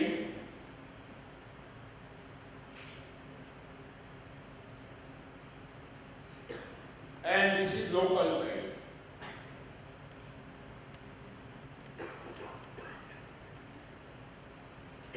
Compare study in between hybrid, improved and local. வீரிய ஒட்டுரக நெல் விதை, மேம்படுத்தப்பட்ட விதை, நாட்டு ரக விதை, இவை மூன்றிற்கும் உள்ள ஒற்றுமை வேற்றுமை மற்றும் நல்லது கெட்டதுகளை நாம் பார்ப்போம். Sahyadri is the hybrid variety of paddy in Maharashtra. There are சஹயாத்ரி so many beautiful names are given to the improved varieties. Jaya, Padma, Madhuri Dixit of improved varieties. Or Kaidi number 211, Kaidi number are given to the improved varieties, and this is basmati. Or any scented local variety. வீரிய ஒட்டுரக விதை சஹயாத்ரி இது மகாராஷ்டிர மாநிலத்தில் உள்ளது. மேம்படுத்தப்பட்ட விதைக்கு ஜெயா, பத்மா, மாதுரி தீக்ஷித் என்ற பெயர்களை கொடுக்கின்றனர். சில சமயம் கைதி நம்பர் 201, 211 என்றும் அவர்கள் கொடுக்கின்றார்கள். நாட்டு ரக விதை பாஸ்மதி ஆகும். I asked one question in New Delhi meeting, what is the average production of local, hybrid and improved? They have given me figure that is 24 quintal per acre. The hybrid 18 quintal per acre improved paddy and 12 quintal per acre local. நீங்கள் படத்தில் காண்பது போல என்ன மகசூல் ஒரு ஏக்கருக்கு என்றால் வீரிய ஒட்டுரக விதை 2400 கிலோ அளவிலான மகசூலை கொடுக்கின்றது. மேம்படுத்தப்பட்டவை 1800 கிலோ, நாட்டு ரகம் 1200 கிலோ அளவிலான மகசூலை கொடுக்கின்றது. The milling percentage, hybrid 50%, improved 60% and local 75%. The milling percentage. அறவை சதவிகிதம், அதாவது நெல்லை நீங்கள் அரிசியாக மாற்றினால் எத்தனை சதவிகிதம் மாற்ற முடியும் என்றால் வீரிய ஒட்டு ரகத்தில் 50%, மேம்படுத்தப்பட்ட ரகத்தில் 60, நாட்டு ரகத்தில் 75% ஆகும். That means when you will get 24 quintal per acre of the paddy, actually you will get only 12 quintal rice. 10.6 quintal rice. And here 9 quintal rice, 12 quintal of the paddy. வீரிய ஒட்டு ரகம் 1200 கிலோ அரிசி கிடைக்கும். மேம்படுத்தப்பட்ட ரகத்தில் 1060 கிலோ, பாஸ்மதி அதாவது நாட்டு ரகம் 900 கிலோ கிடைக்கும். Nobody is eating hybrid rice. Nobody is eating. Even pigs also are not willing to eat hybrid rice. Pigs also not eating. யாராலும் இந்த வீரிய ஒட்டு ரக அரிசியை சாப்பிட முடியாது. பன்றி கூட இதை சாப்பிடவே முடியாது. The hybrid rice is utilized in the feed of the animal to manufacture the feed of the animal and poultry. கால்நடை தீவனத்திற்காக இந்த வீரிய ஒட்டு ரக அரிசி உபயோகப்படுத்தப்படுகின்றது. 1500 rupees quintal per quintal to 1800 hybrid rice per quintal. This is the market price. வீரிய ஒட்டு ரக அரிசி 1500 முதல் 1800 100 கிலோவுக்கு கிடைக்கின்றது சந்தையில். That means you will get maximum 18,000 rupees. அதிகபட்சம் 18,000 ரூபாய் கிடைக்கும். Here 36 rupees per kg, that means 3,600 is the rate per quintal of the rice. That means you will get 37,000 rupees. மேம்படுத்தப்பட்ட அரிசி ரகத்திற்கு 3600 ரூபாய் 100 கிலோவிற்கு 37,000 ரூபாய் கிடைக்கும். And this naturally grown basmati are having the rate 60 rupees per kg, 90 rupees per kg and 120 rupees per kg.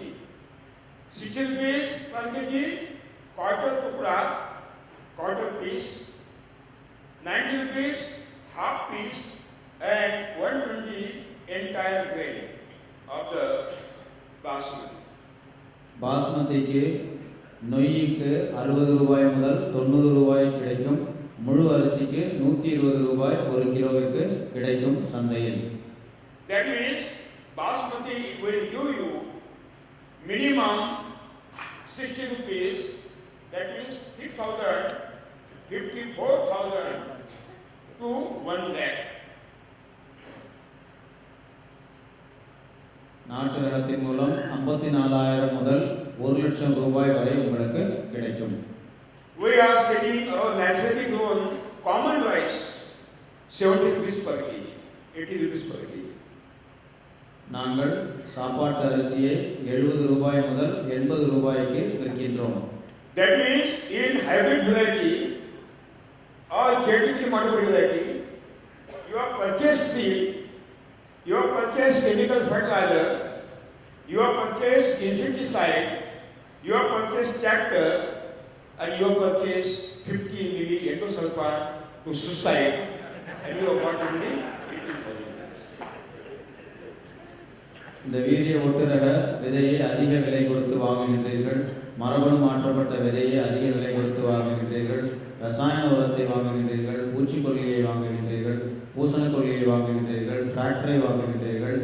50 ml எண்டோசல்ஃபானை நீங்கள் வாங்கி தற்கொலை செய்து கொள்கின்றீர்கள்.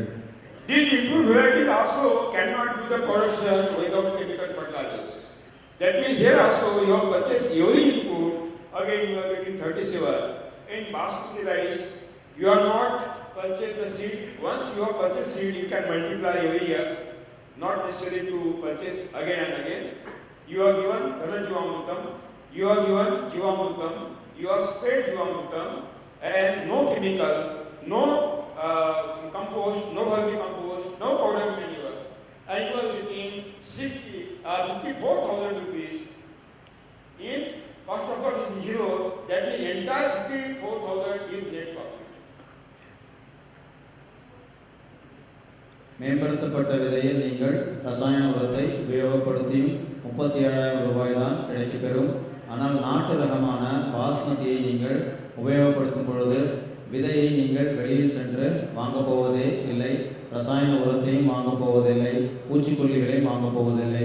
ஜீவாமிர்தம் கொடுப்பீர்கள், கனஜீவாமிர்தம் கொடுப்பீர்கள். இப்போ சாகுபடி செலவோ முற்றிலும் 0 ஆகும். இவற்றிற்கு பிறகு உங்களுக்கு குறைந்தபட்சம் 54,000 ரூபாய் கிடைத்தேவிடும். You give me the cost of production of every crop in chemical farming. In 80,000 you will not get single rupee as a net profit. No net profit, and entire net profit. Which variety you want? Which variety? Local. You want local variety. வீரிய ஒட்டுரக விதை மற்றும் மேம்படுத்தப்பட்ட விதைகளில் உங்களுக்கு நிகர லாபம் கிடைக்கவே கிடைக்காது. ஏனென்றால் இடுபொருள் செலவு அதிகமாகும். ஆனால் நாட்டு ரக விதைகளை உபயோகப்படுத்தினால் அதிக அளவு லாபம் பெறுவீர்கள்.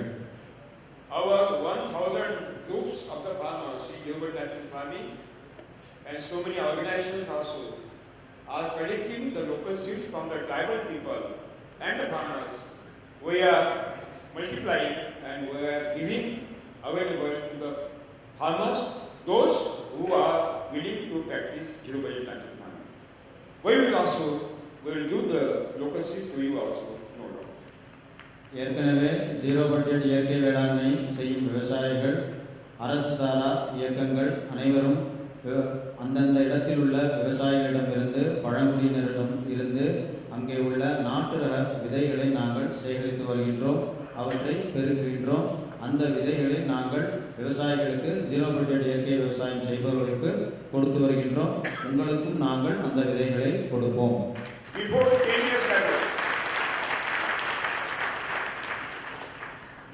10 years ago, in national seminar in Bangalore, the agricultural scientist has given challenge.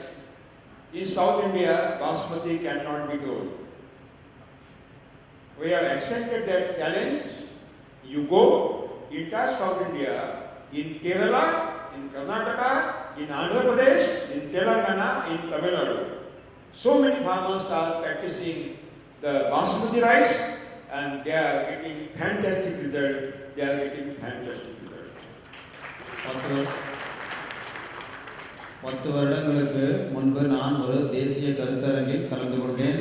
அங்கு வந்த வேளாண் விஞ்ஞானிகள் என்ன கூறினார்கள் என்றால், பாஸ்மதி நெல்லை தெற்கிந்தியாவில் பயிர் செய்யவே முடியாது என்று அவர்கள் சவால் விட்டார்கள். நான் அந்த சவாலை ஏற்றுக்கொண்டேன். தற்பொழுது தமிழ்நாடு, ஆந்திரா, தெலுங்கானா, கேரளா, கர்நாடக மாநிலத்தில் ஜீரோ பட்ஜெட் இயற்கை வேளாண்மை செய்யும் விவசாயிகள் அனைவரும் பாஸ்மதி நெல்லை பயிர் செய்து பலனை அடைகின்றனர். In Gulf countries and European countries, naturally grown Dehradun basmati, they are giving 500 rupees per kg cost. 500 rupees per kg. That means the production will not reduce. You will get same production of basmati as your varieties now, and you are getting maximum weights in the national industry market. I think that you have to decide not to utilize those varieties which are given by the agriculture universities. We will grow our own local varieties so that this entire gap should be utilized. That means the green revolution will be utilized. மத்திய கிழக்காசிய நாடுகள் மற்றும் மேற்கத்திய நாடுகளில் இயற்கை விவசாயத்தின் மூலம் உற்பத்தி செய்யப்பட்ட இந்த பாஸ்மதி அரிசிக்கு ரூபாய் 500 ஒரு கிலோவிற்கு கிடைக்கப்பெறுகின்றது. நீங்கள் ஜீரோ பட்ஜெட் இயற்கை விவசாயம் செய்தால் மகசூல் குறையவே குறையாது. தரமான நெல் நீங்கள் உற்பத்தி செய்வீர்கள். இவை சந்தையில் நல்ல விலையும் கிடைக்கும். வேளாண் பல்கலைக்கழகங்களால் கொடுக்கப்பட்ட இந்த வீரிய ஒட்டு ரகங்களோ மேம்படுத்தப்பட்ட ரகங்களையோ நீங்கள் எடுத்துக்கொள்ளவே கூடாது. எடுத்துக்கொள்ளாமல் இந்த பசுமை புரட்சியை நீங்கள் தோற்கடிக்க வேண்டும் என்று நான் உங்களுக்கு கூறிக்கொள்கின்றேன். We have declared one price. Those farmers who will practice chemical farming, we will give 10 lakh rupees the price today. Who are willing? Please up the hands. நான் உங்களுக்கு ஒரு பரிசு கொடுப்பேன். யார் ரசாயன வேளாண்மை விவசாயம் செய்ய முன்வருகின்றார்களோ அவர்களுக்கு 10 லட்சம் ரூபாய் நான் கொடுப்பேன். Who are willing to take the 10 lakh rupees price? இங்கே இருக்கும் விவசாயிகளில் 10 லட்சம் ரூபாய் நான் பரிசாக கொடுப்பேன் ரசாயன வேளாண்மை செய்ய முன் வருபவர்களுக்கு.